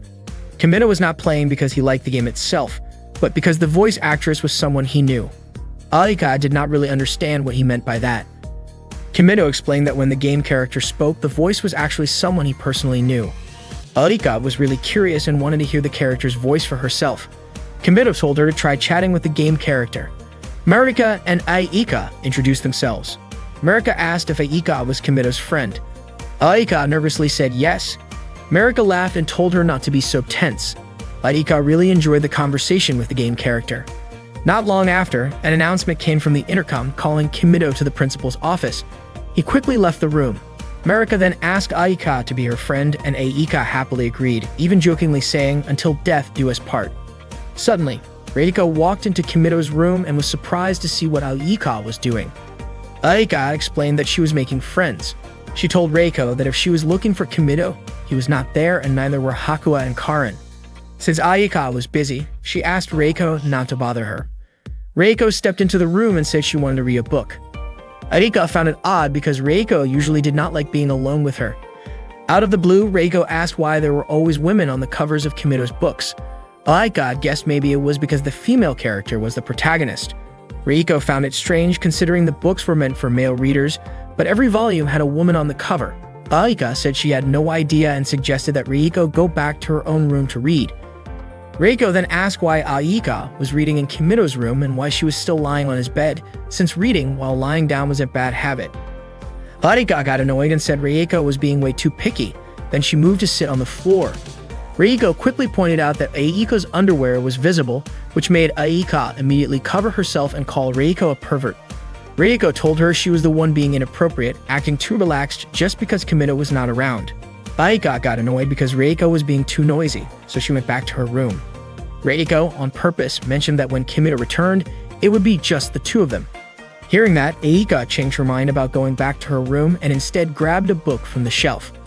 Reiko asked what book Aika had picked up, but Aika told her to stay away. It turned out the book Aika grabbed had a cover featuring a woman. Reiko was surprised since most of Kimido's books were like that. Aika guessed that maybe Kimido was kind of pervy. Reiko immediately scolded her, saying that to her, Kimido was a real gentleman. Aika replied that maybe he was a real gentleman and a pervy one. Reiko did not argue. She believed Kimido was definitely into girls. At the time, Reiko was reading a comic and she really liked one of the characters. She felt the way the character talked and behaved was kind of unusual, but when it came to solving problems, she gave it her all and cared more about others than herself. Aika, on the other hand, preferred the main character. Reiko did not think the character was anything special, which Aika disagreed with. She thought the character was kind and well-liked by everyone. Aika opened Kimido's fridge looking for snacks, and she and Reiko found a bottle of some drink they could not identify. To Reiko, it looked like juice, or maybe something commoners would drink. Aika said she wanted to try it, and Reiko said she did too, but Aika would not let her. She even said that if it were any other girl, she would have shared, but not with Reiko. Reiko gave up and walked away. Suddenly, Aika called out and asked Reiko to grab some glasses, since she decided to share it after all. Reiko smiled, clearly excited to try it. But the moment they tasted it, they immediately spit it out. Reiko said the bubbles tasted weird. Aika was confused and asked why Reiko had to spit it right at her. Since her clothes got dirty, Aika started taking them off and Reiko scolded her. Aika explained she was taking them off so they would not stick to her. Reiko ended up taking her clothes off too. When she saw Aika's clothes just lying there, Reiko reminded her to fold them properly. She felt like Aika lacked basic manners, especially since she was a student at Seikan Academy. Reiko tried to make Aika hand over her clothes so she could fold them herself, but she slipped and fell right on top of Aika. Reiko's body landed on Aika, making it hard for her to breathe. Reiko quickly apologized, but Aika told her to get that gross thing off her face. Reiko got offended when she realized Aika was referring to her chest. They kept bickering back and forth until they realized Kimido was standing there, watching them. He noticed a comic book near them that had a romance story between two girls, and he immediately apologized for interrupting. Both girls shouted, trying to explain that he completely misunderstood what was going on. The principal of Seikan Sayuri called Kimido into her office to inform him that the construction for the school trip destination had been completed and that tomorrow, he and his friends would be visiting the place. Kimido asked what kind of place they would be going to. Miyuki explained that the school had built an amusement park to introduce commoner culture to the noble students, and it had been named the Commoner Park. Sayuri wanted Kimito to help the students at the Commoner Park because, according to her, ever since Kimito arrived at Seikaen, the atmosphere at school had become much livelier. Reports even stated that there had been no negative impacts on the students despite their initial concerns. Sayuri also admitted that having a male student around had made the girls more spirited. Kimito was surprised to hear this. Miyuki mentioned that although Sayuri called Kimito a man, in reality he was just a pervert who loved muscular men. Kimito immediately protested being labeled that way. Miyuki asked if she had said anything wrong and added that she would even cast Kimito right then and there for the girls' safety. Hearing that, Kimito quickly declared that his dream was to become a muscular man covered in oil. Sayuri asked Kimito to share his experiences about commoner life and to serve as a full example for the students. She said that the reason Kimito was born was for this brief moment, which made Kimito wonder just how cheap his life was. The next day, the female high school students of Seikaen set out on their trip to the Commoner Park. While still on the bus, Reiko confessed that she was curious about what the Commoner Park would be like and that she could not wait to get there. Kai asked Reiko if they had arrived, and Maya urged Reiko to get off the bus quickly. Kimito told Aika that the school trip was the time for the Commoner Club he had established to shine, meaning it was Aika's stage. Kimito believed that if Aika performed the way she had practiced, she would be just fine, and he kept cheering her on. The students then entered the Commoner Park. Before entering, they were briefed that the park had been built so they could experience the life of commoners, and they were encouraged to enjoy it fully. A large lift carried them down into the Commoner Park. Kimito was confused because the students did not seem to feel anything special when passing through the gate. He wondered what exactly they found so impressive. Inside the park, they were shown a model of a town near a train station. All the students were thrilled, and Mizuho nearly fainted from excitement upon seeing the Commoner Park. It turned out that it was the first time the students had ever seen traffic lights and crosswalks. They immediately tried to cross the street themselves, and soon after, all the students scattered around to explore the park. Kimito asked Aika if she was having fun visiting the park, and Aika nodded. Suddenly, a pile of tissues fell on Kimito. Miyuki explained that it was a tissue distribution, a common practice near train stations. She also mentioned that the tissues were soft and included moisturizer to prevent skin irritation, so no matter how many tissues they used, their skin would not be harmed. Miyuki then introduced them to one of the most iconic attractions for commoners, a restaurant. As soon as they arrived, the restaurant staff welcomed them. Miyuki instructed them to place their orders at the counter, where the menu was displayed for them to choose from. They had to tell the staff what they wanted to order. Reigo asked if they could sit down right after ordering. Miyuki explained that they needed to wait for their food there, which shocked the students because it meant they had to keep standing. Maya wondered how many minutes they would have to stand, and Kaya commented that even just eating seemed like a hassle for commoners. To make it even more surprising, Miyuki explained that at commoner restaurants, they had to carry their own food to the table, and this practice was called self-service. The students were amazed, and Reiko said it would be a tough lesson for them. Maya started to realize just how spoiled she had been. All the students agreed that commoners were really impressive. Reiko even said she was willing to wait an hour or two, and Maya agreed as well.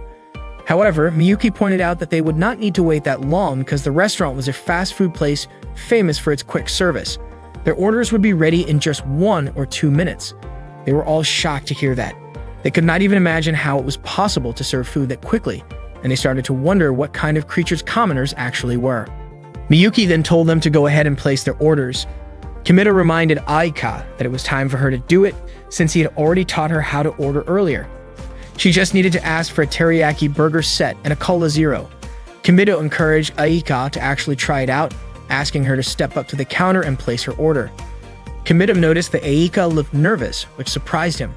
Then, unexpectedly, Reiko confidently stepped forward to the counter to order.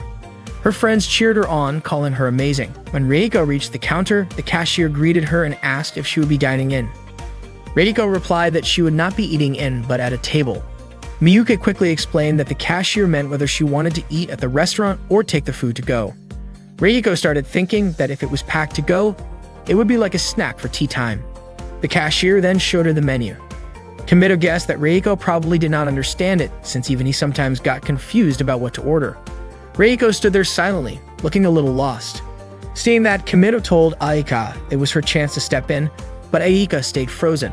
So Kimito walked up to the counter himself and mentioned that the most popular item was the teriyaki burger set.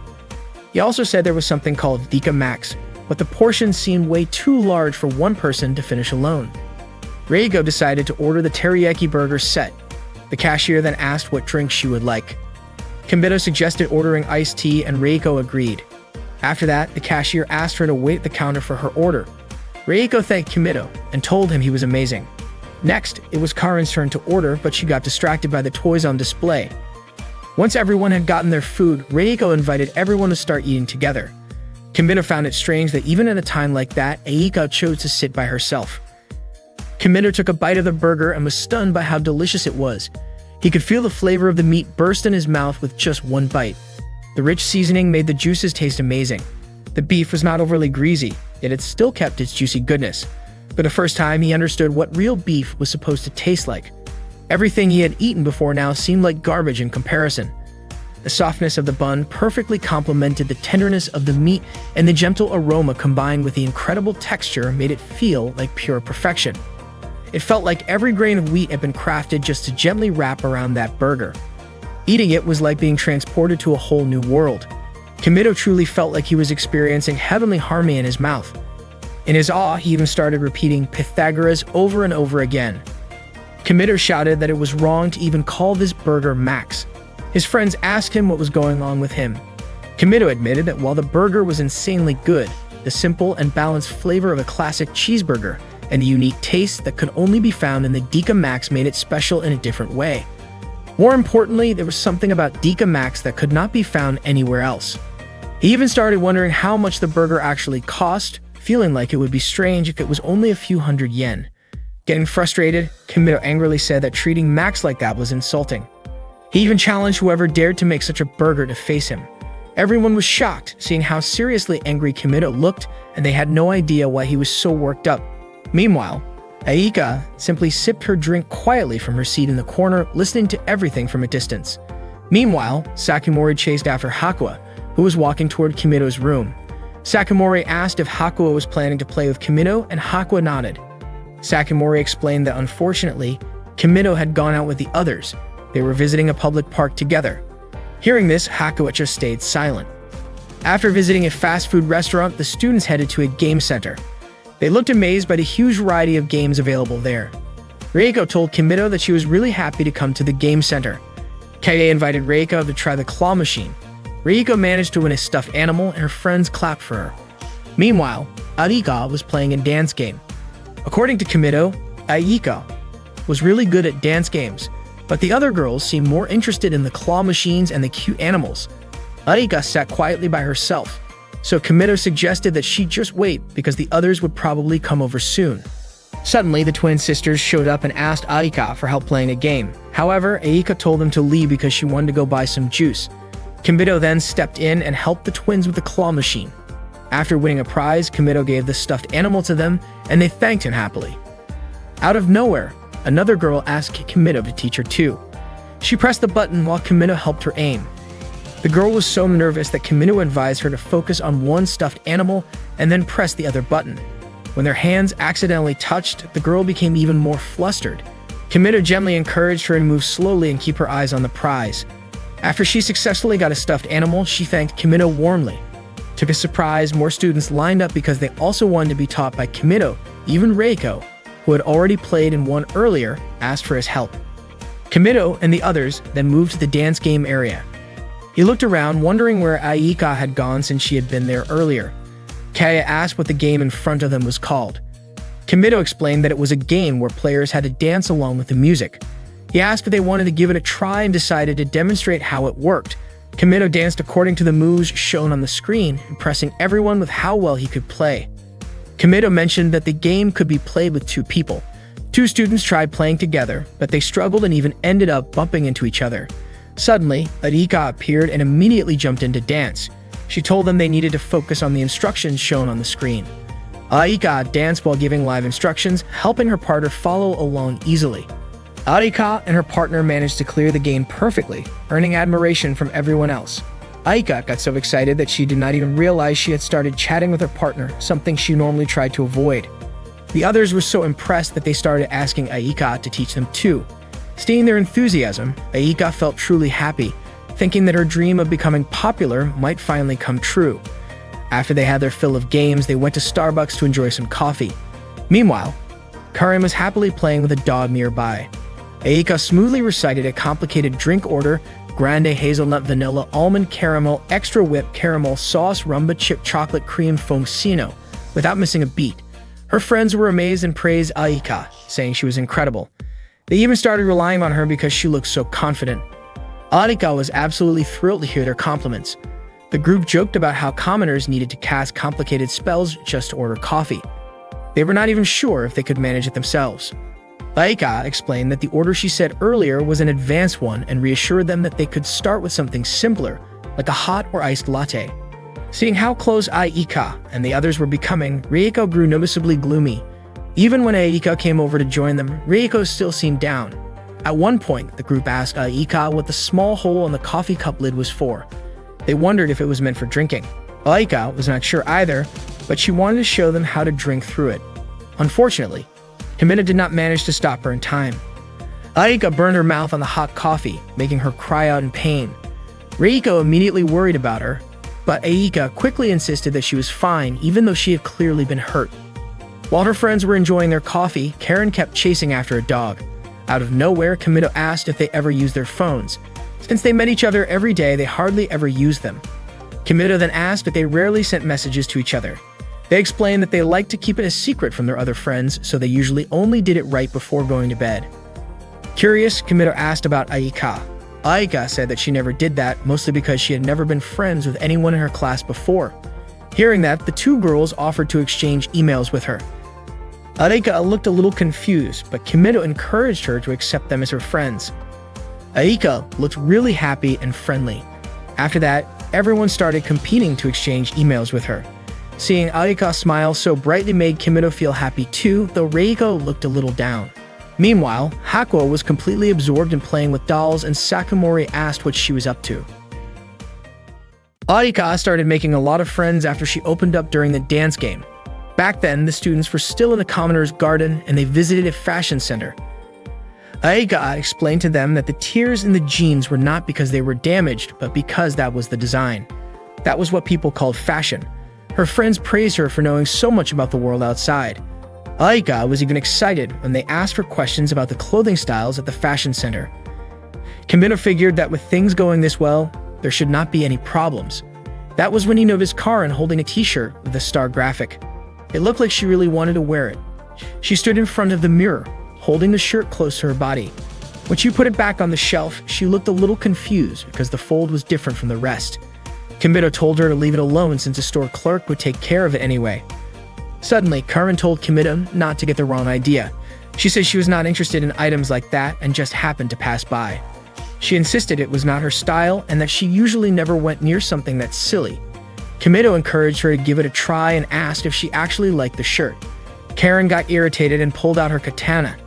Kimido reminded her that he had already defeated her before without even lifting a finger, and if he really meant it, he could easily make her disappear from this world. Karen started trembling in fear, and Kimido decided to have her try on the shirt. Just as he was about to give the command, Karen suddenly started taking her clothes off. She told Kimido he could do whatever he wanted with her until he was satisfied. Kimido quickly told her to just put on the shirt. Karen was thrilled as she walked into the fitting room. Not long after, she said it was pointless because she looked ridiculous in it. Kimido told her it was cute, so it should be fine. Karen said she did not want to be seen wearing something like that, which only made Kimido more curious. He asked her to open the curtain. When Karen pulled the curtain aside, Kimido said the outfit looked great on her, but then he realized how much of her thighs were showing, probably because the hot pants were too small. Kimido had known from the start that Karen had a curvy figure, and he liked that about her. But the tiny hot pants made her curves stand out even more. Her pale skin looked so soft that it reminded him of pudding or maybe even something like pork belly, but he immediately thought comparing her to that would be too disrespectful. He admitted that Karen was the very ideal thigh enthusiasts dreamed of with the most stunning beauty. He even found himself saying King Arthur over and over again. Karen said she was ready to be laughed at because she knew it was embarrassing, especially since her legs were so thick. Kimido told her legs were not thick at all, but actually perfect and amazing. He asked her not to blame herself too much because even if the whole world was against her, he would still like her just the same. Hearing that made Karen emotional.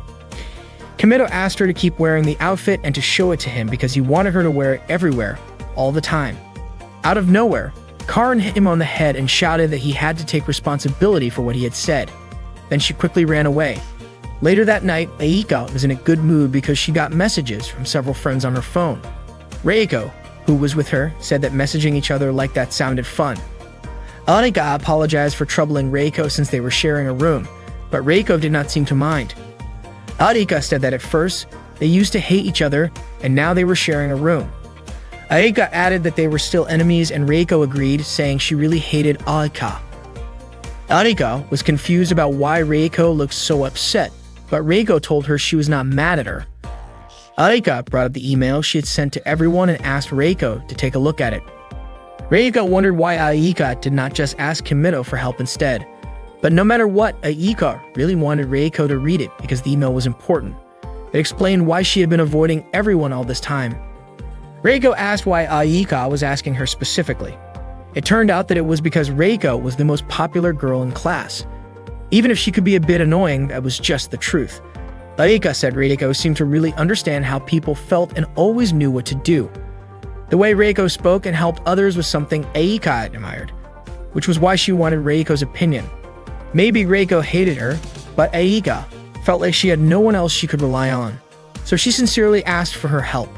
Hearing all that, Reiko finally agreed, and Aika was clearly happy about it. When Reiko read the message, she said it was way too long. From start to finish, she felt like it never got to the point. The apology at the beginning dragged on, and if Kimito read it, you would probably find it too heavy. Reiko told her to come up with something simpler and pointed out the parts that should be cut out. After Aika shortened the message, she showed it to Reiko again. The message now explained that the reason she had been avoiding everyone until then was because she always spoke her mind, and one time it ended up hurting a friend. Ever since, she had kept her distance from people because she was afraid it would happen again. But the truth was, she really wanted to be friends with everyone. She also apologized for how she had been acting and said that from now on, she wanted to get along with everyone. Aika asked Reiko if the message was good enough now, but Reiko still thought it was a bit too long. According to Reiko, it did not need to be that wordy, especially since they were all already friends. Aika then sent the message to everyone in their class. She thanked Reiko because thanks to her, Aika was finally able to connect with her classmates. Now she would have lots of friends. The next morning, Miyuki woke Kimito up like usual, saying she wished he would never wake up again. Kimito was puzzled because Miyuki had always acted that way, but he started to wonder if she really disliked him. Still, Miyuki always did her job as his maid flawlessly. Suddenly, as if she could read his mind, Miyuki said that being a professional was something she took pride in. She added that someone like Kimito, who only had 5 neurons, was easy to read. Kimito asked if someone with just 5 neurons was supposed to be impressive, and Miyuki said yes. That left Kimito wondering what Miyuki really thought of him. That morning at the school restaurant, the students were having breakfast together. Aika was about to call out to Reiko, but her 2 friends invited her to eat with them. Around that time, Kimito saw Aika being invited to join a tea party after school by her classmates. He was glad to see that she had finally made some friends. Reiko walked over to Kimito and invited him to eat with her.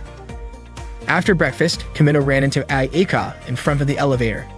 He said he was happy that she had made friends with everyone. Aika told him she was happy too because she had finally found her courage. Kimito said she had worked really hard, and Aika said that once she gave it a try, it actually felt easy. Kimito told her not to get too full of herself, but Aika said it was all thanks to him and thanked him. Kimito replied that the Commoner Club was now officially over. It was clear now that the club's true purpose had been to help Aika become more popular. From that day on, she would be joining her classmates for tea after school and joining a normal club. In other words, she had finally come out of her shell. At that moment, the elevator opened and they went their separate ways. At that moment, Kimito was enjoying a relaxing soak in the hot spring by himself. He felt pure bliss since it had been a while since he had taken a bath like that. Suddenly, Aika showed up at the bath and they both screamed in surprise.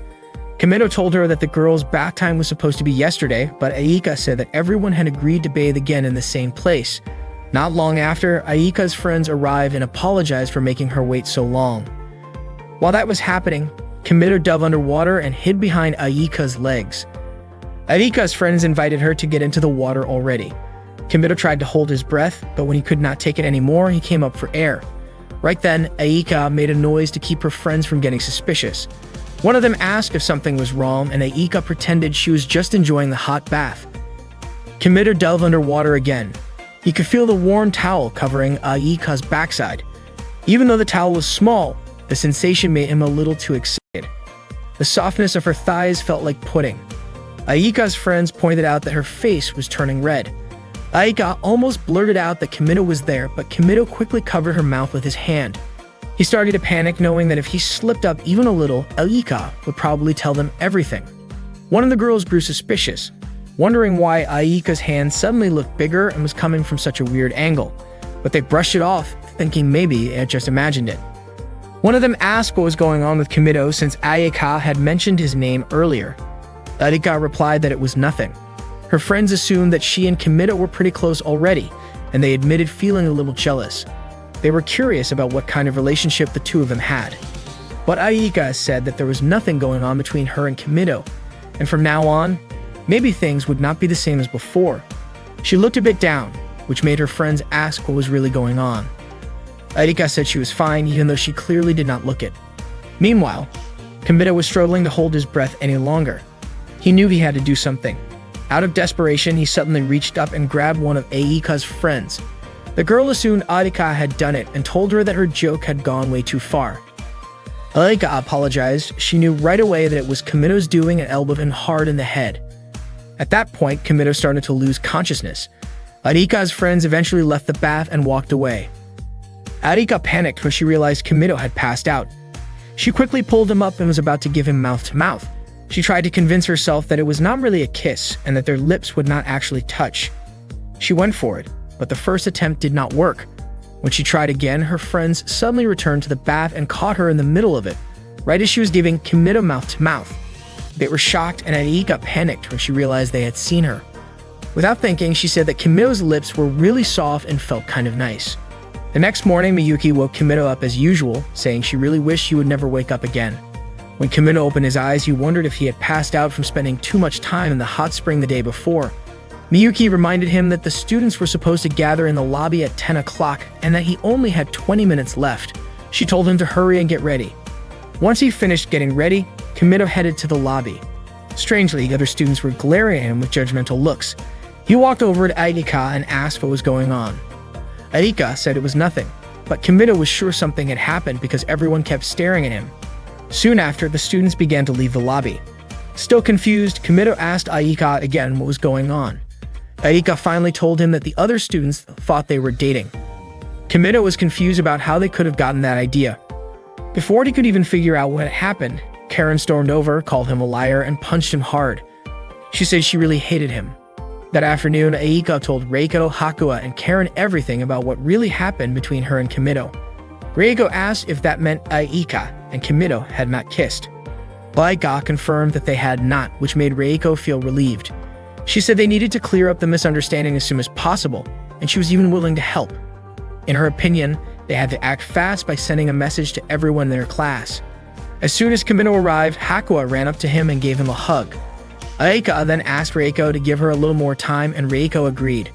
Reiko added that if that was the case, next time she would have to be paired up with Aika again. Aika was confused as to why Reiko seemed so happy about that, but Reiko quickly denied feeling happy at all. Aika started wondering just how much Reiko hated her, since she looked so cheerful in that kind of situation. Hearing that, Reiko tried to deny it.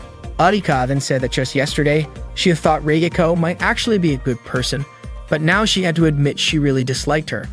Not wanting to back down, Reiko said she disliked Aika too. Watching the two of them go back and forth like that, Kimito could not help but smile. Kimito told Aika about a fortune-telling app on his smartphone. Curious, Aika asked him to show it to her. When the app started up, a voice played that sounded just like Marika's, so Aika thought it was her. But Kimito explained that it was not Marika, only the same voice actor. The fortune was based on the moon's movements. According to the result, many people said that Aika had a thin mental wall, meaning she was too honest and easily hurt by small things. That was why she often craved attention from those around her.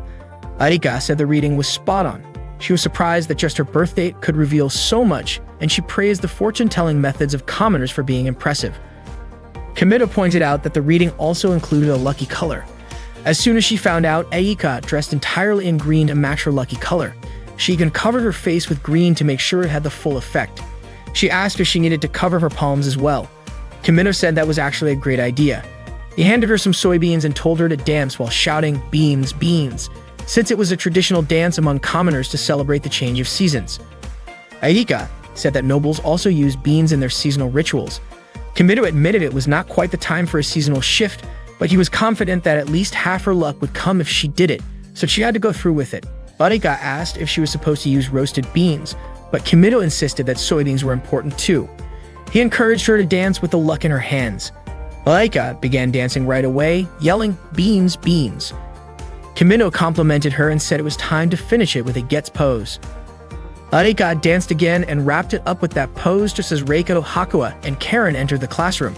Reiko asked who was hiding behind the green outfit. Kimito explained the fortune app to Reiko, Hakua, and Karen.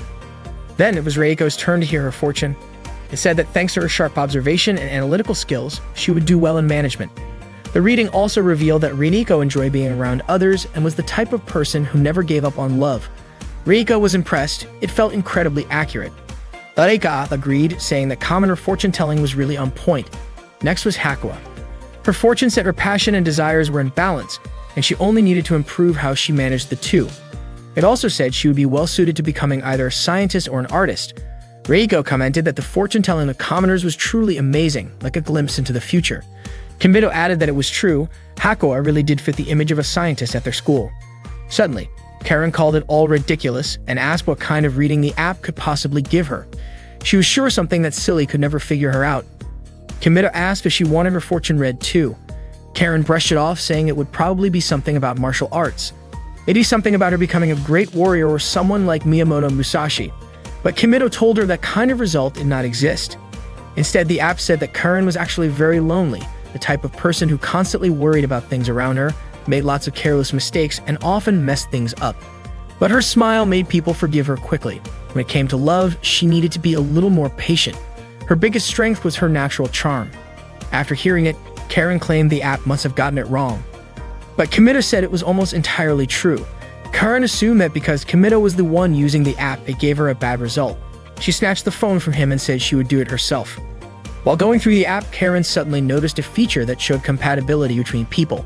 Reiko suggested they use it to help the Commoner Club function better by seeing how compatible everyone was. Since the compatibility feature only worked between male and female pairs, they had no choice but to test it using Kimito as the match. Everyone agreed to try it. Kimito was surprised at how in sync his friends were when it came to things like this. He figured it was probably fine since it was just a game. Reiko asked Kimito to go ahead and start. Kimito said he would begin by checking his compatibility with Reiko first. Hearing that made Reiko nervous, so she suggested letting Aika go first instead, since her name came first alphabetically. Not long after, the results showed up, complete with scores. Reiko, Aika, Karen, and Hakua eagerly asked Kimito to reveal the results. Aika and Kimito got a score of 80 points. According to the result, Kimito was initially scared when he first met Aika, but over time they ended up falling in love. It said the two of them would make a great couple. Aika was overjoyed when she heard that, but she quickly covered her mouth and rushed out of Kimito's room. She came back a moment later and admitted that at first she thought the result was just about her luck in general, but it turned out it was about her compatibility with Kimito. After that, Reiko asked to get her result too, since her last name, Arisugawa, should have come first alphabetically.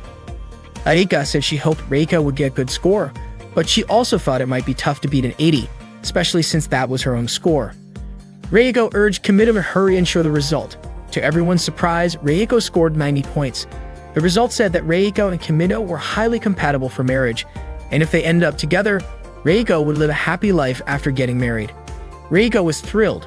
She never expected to get 90 points and be told she would make a great match for Kimito. Aika was not happy about it. She was convinced something must have gone wrong, or maybe Kimito had entered the wrong information. Reiko said she was just grateful that both she and Aika got high scores, and honestly, she was really happy. Then she teased Aika for only getting 80 points. Next up was Hakua. Kimito was actually really curious to see how compatible he was with her.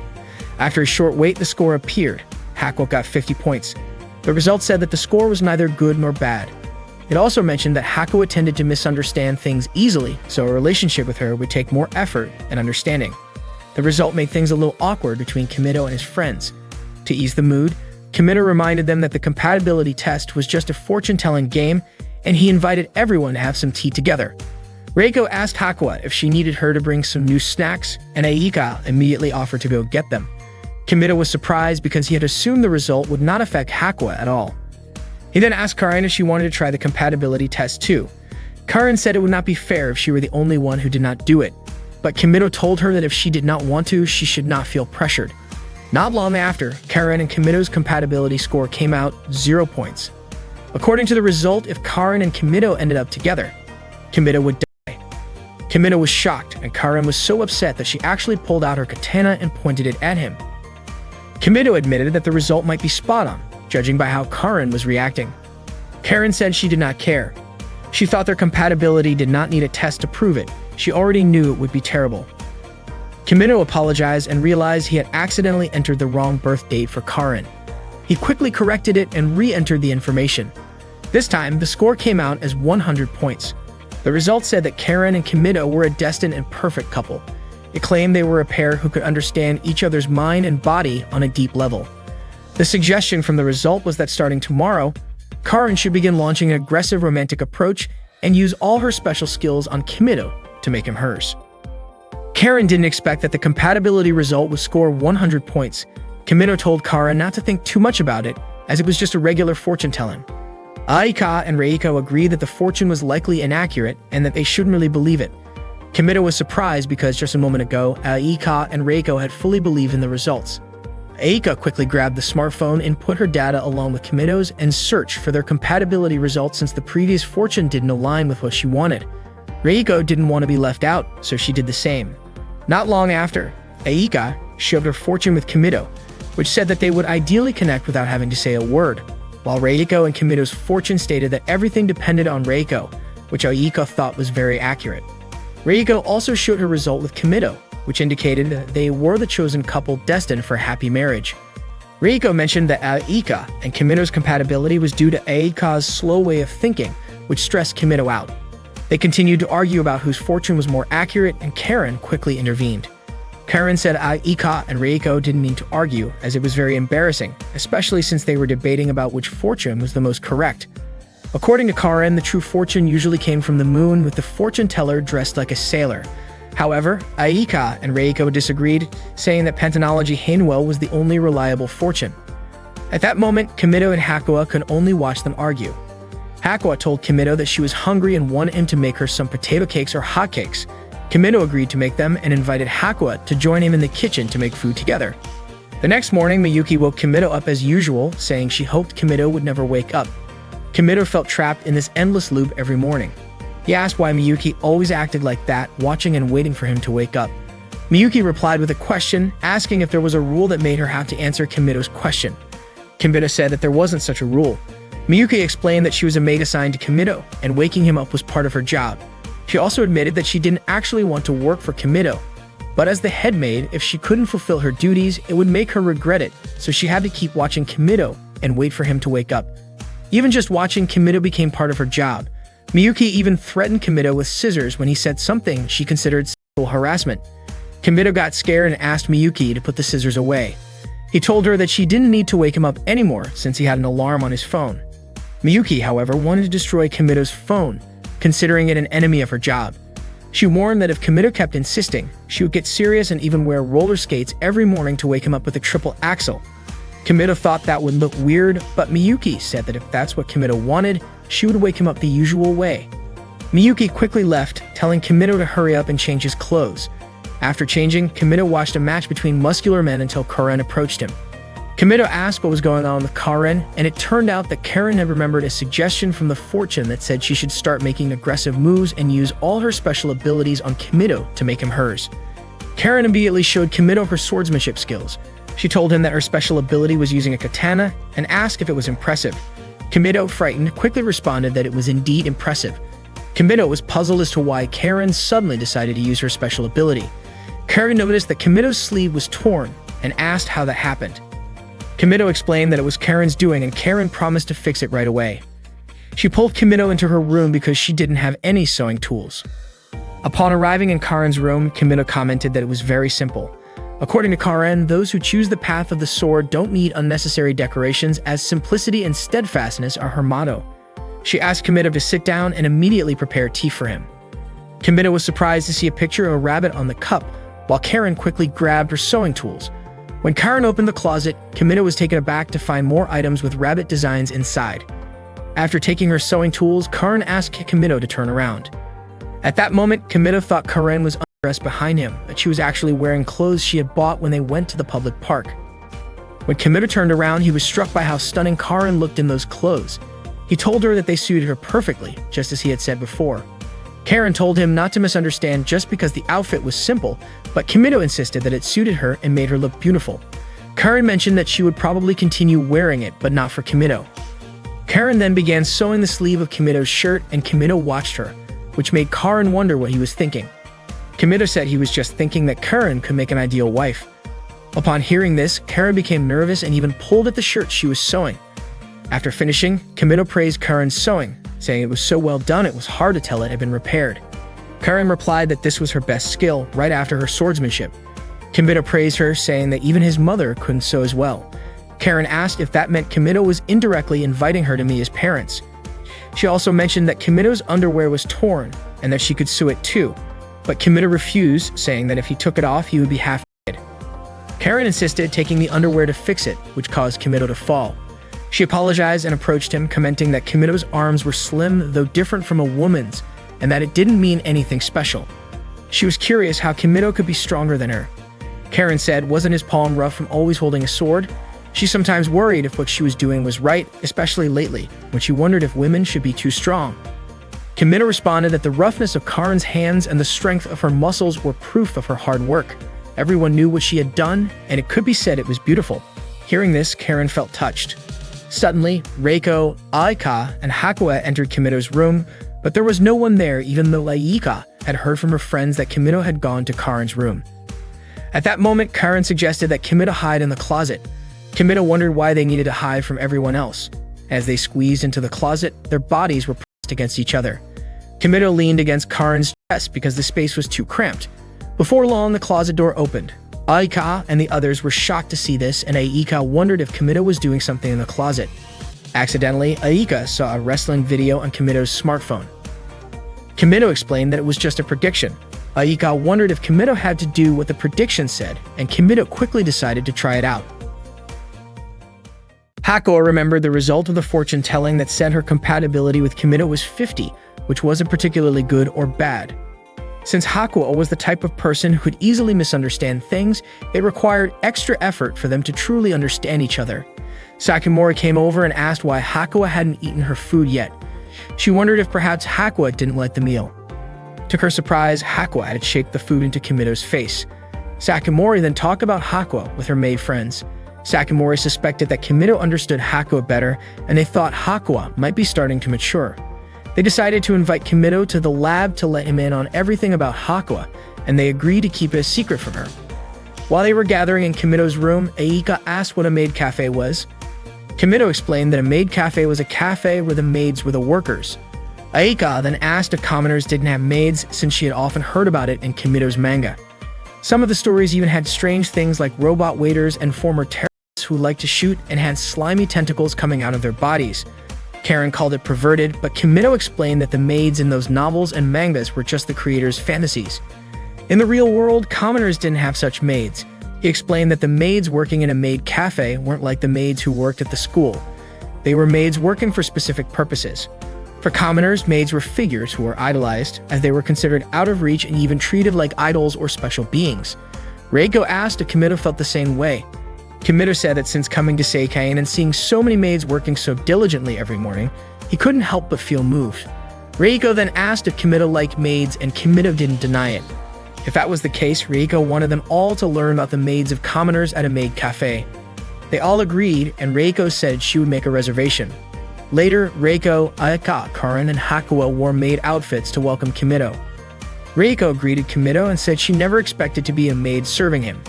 She first asked how many people Kimito was ordering for, and Kimito said just for one. Reiko then led Kimito to his table, handed him a menu, and told him to choose his order. Once he made up his mind, he could call her again. Arika quickly corrected Reiko's phrasing, saying it sounded odd to ask how many people Kimito was ordering for, especially the line about calling her once his order was decided. Kimito explained that it was just an act.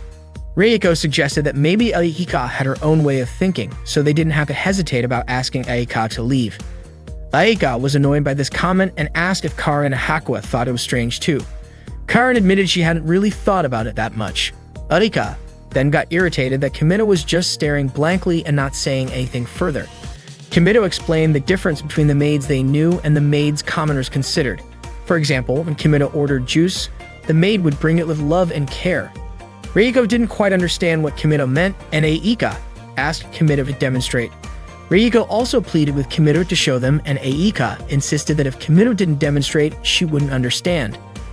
Karen immediately pressured Kimito to do it. Eventually, Kimito demonstrated how a maid would serve an order in the sweetest way possible. To their surprise, the other maids witnessed this. They immediately reported to Sakamori and the other maids, saying that Kimito seemed to be interested in maids. Meanwhile, Aika was demonstrating how a maid serves an omelet to Kimito. Aika seemed nervous as she mentioned that she put love into the omelet to make it taste better. She then imitated the gesture that Kimito had shown earlier, admitting that she couldn't do such an embarrassing thing. Kimito told Aika to apologize to him and all the maids at the cafe. Karen suggested she would draw something on the omelet with sauce. Karen drew a rabbit head on top of the omelet, and Kimito remarked that Karen's drawing was actually quite good.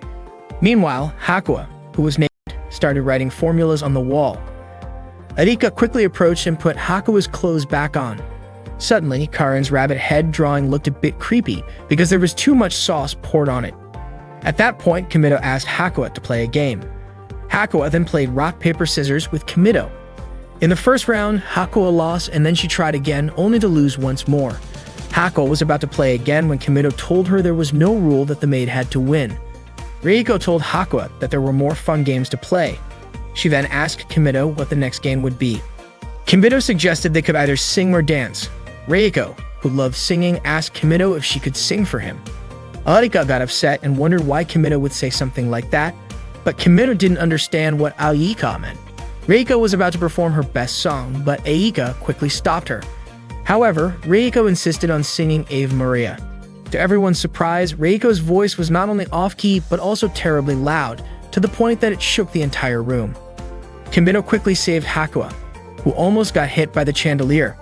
Kimito had no idea what Reiko was doing, and Aika tried to stop her, but all the glass in the building shattered because of Reiko's voice. Aika said Reiko's singing sounded like an ambulance siren. Reiko, surprised, said that everyone had always praised her singing voice, so she couldn't understand why Aika would say such a thing. Aika thought that everyone had only been pitying Reiko and that her performance had ruined all the points she had earned.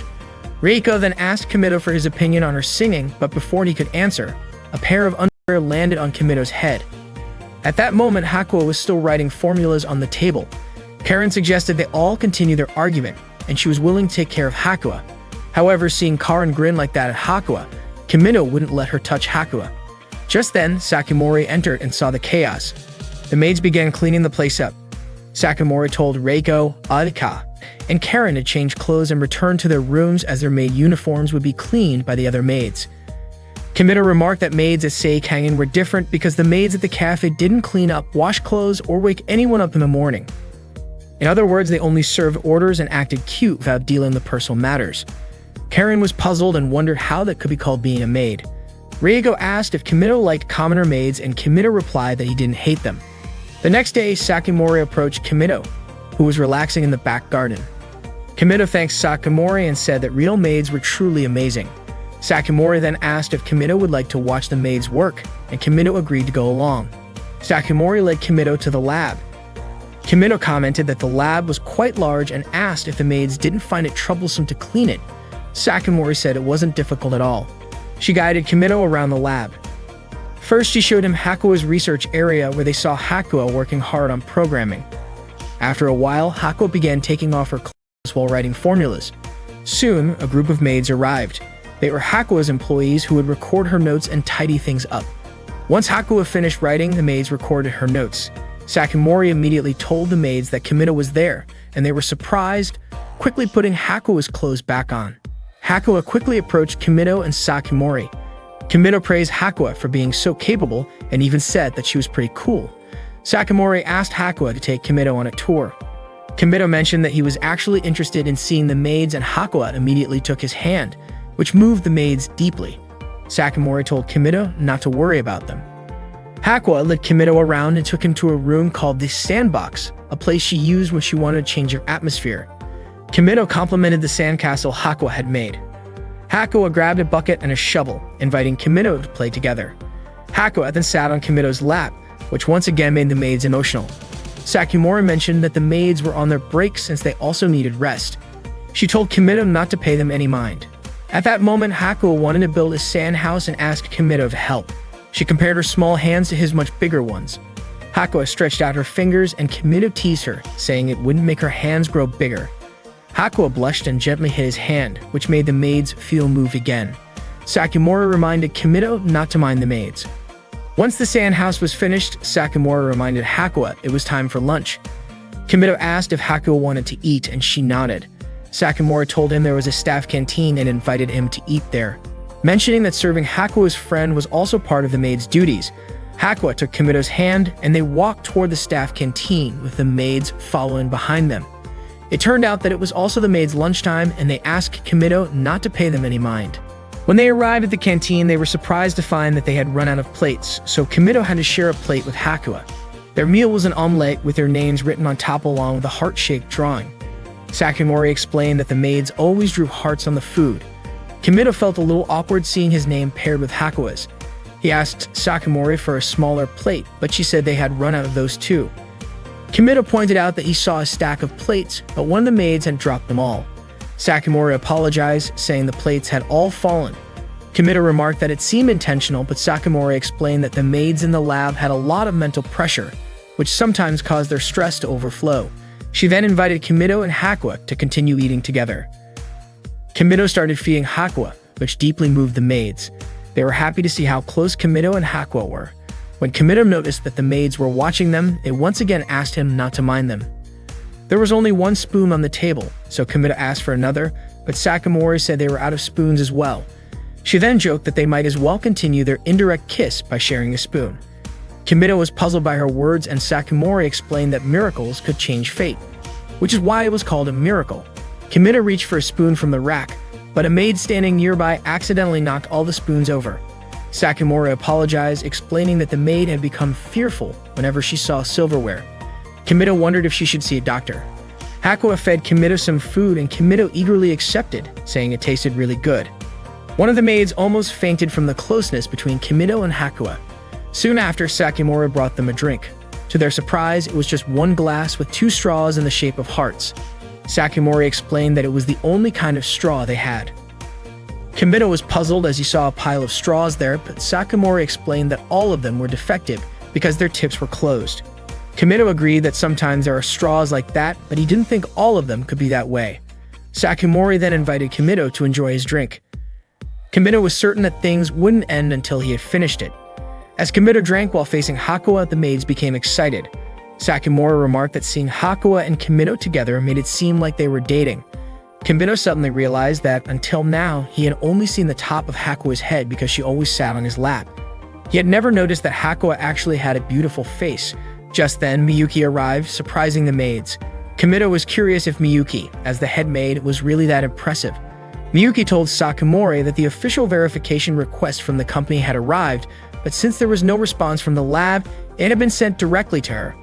The maids quickly scattered. Kimido asked if he and Hakuo should leave as well, but Hakuo just left him behind. That evening, Kimido apologized to Sakamori for staying too long in the lab and making Miyuki angry. Sakamori reassured him not to worry about it and asked if Kimido was starting to understand.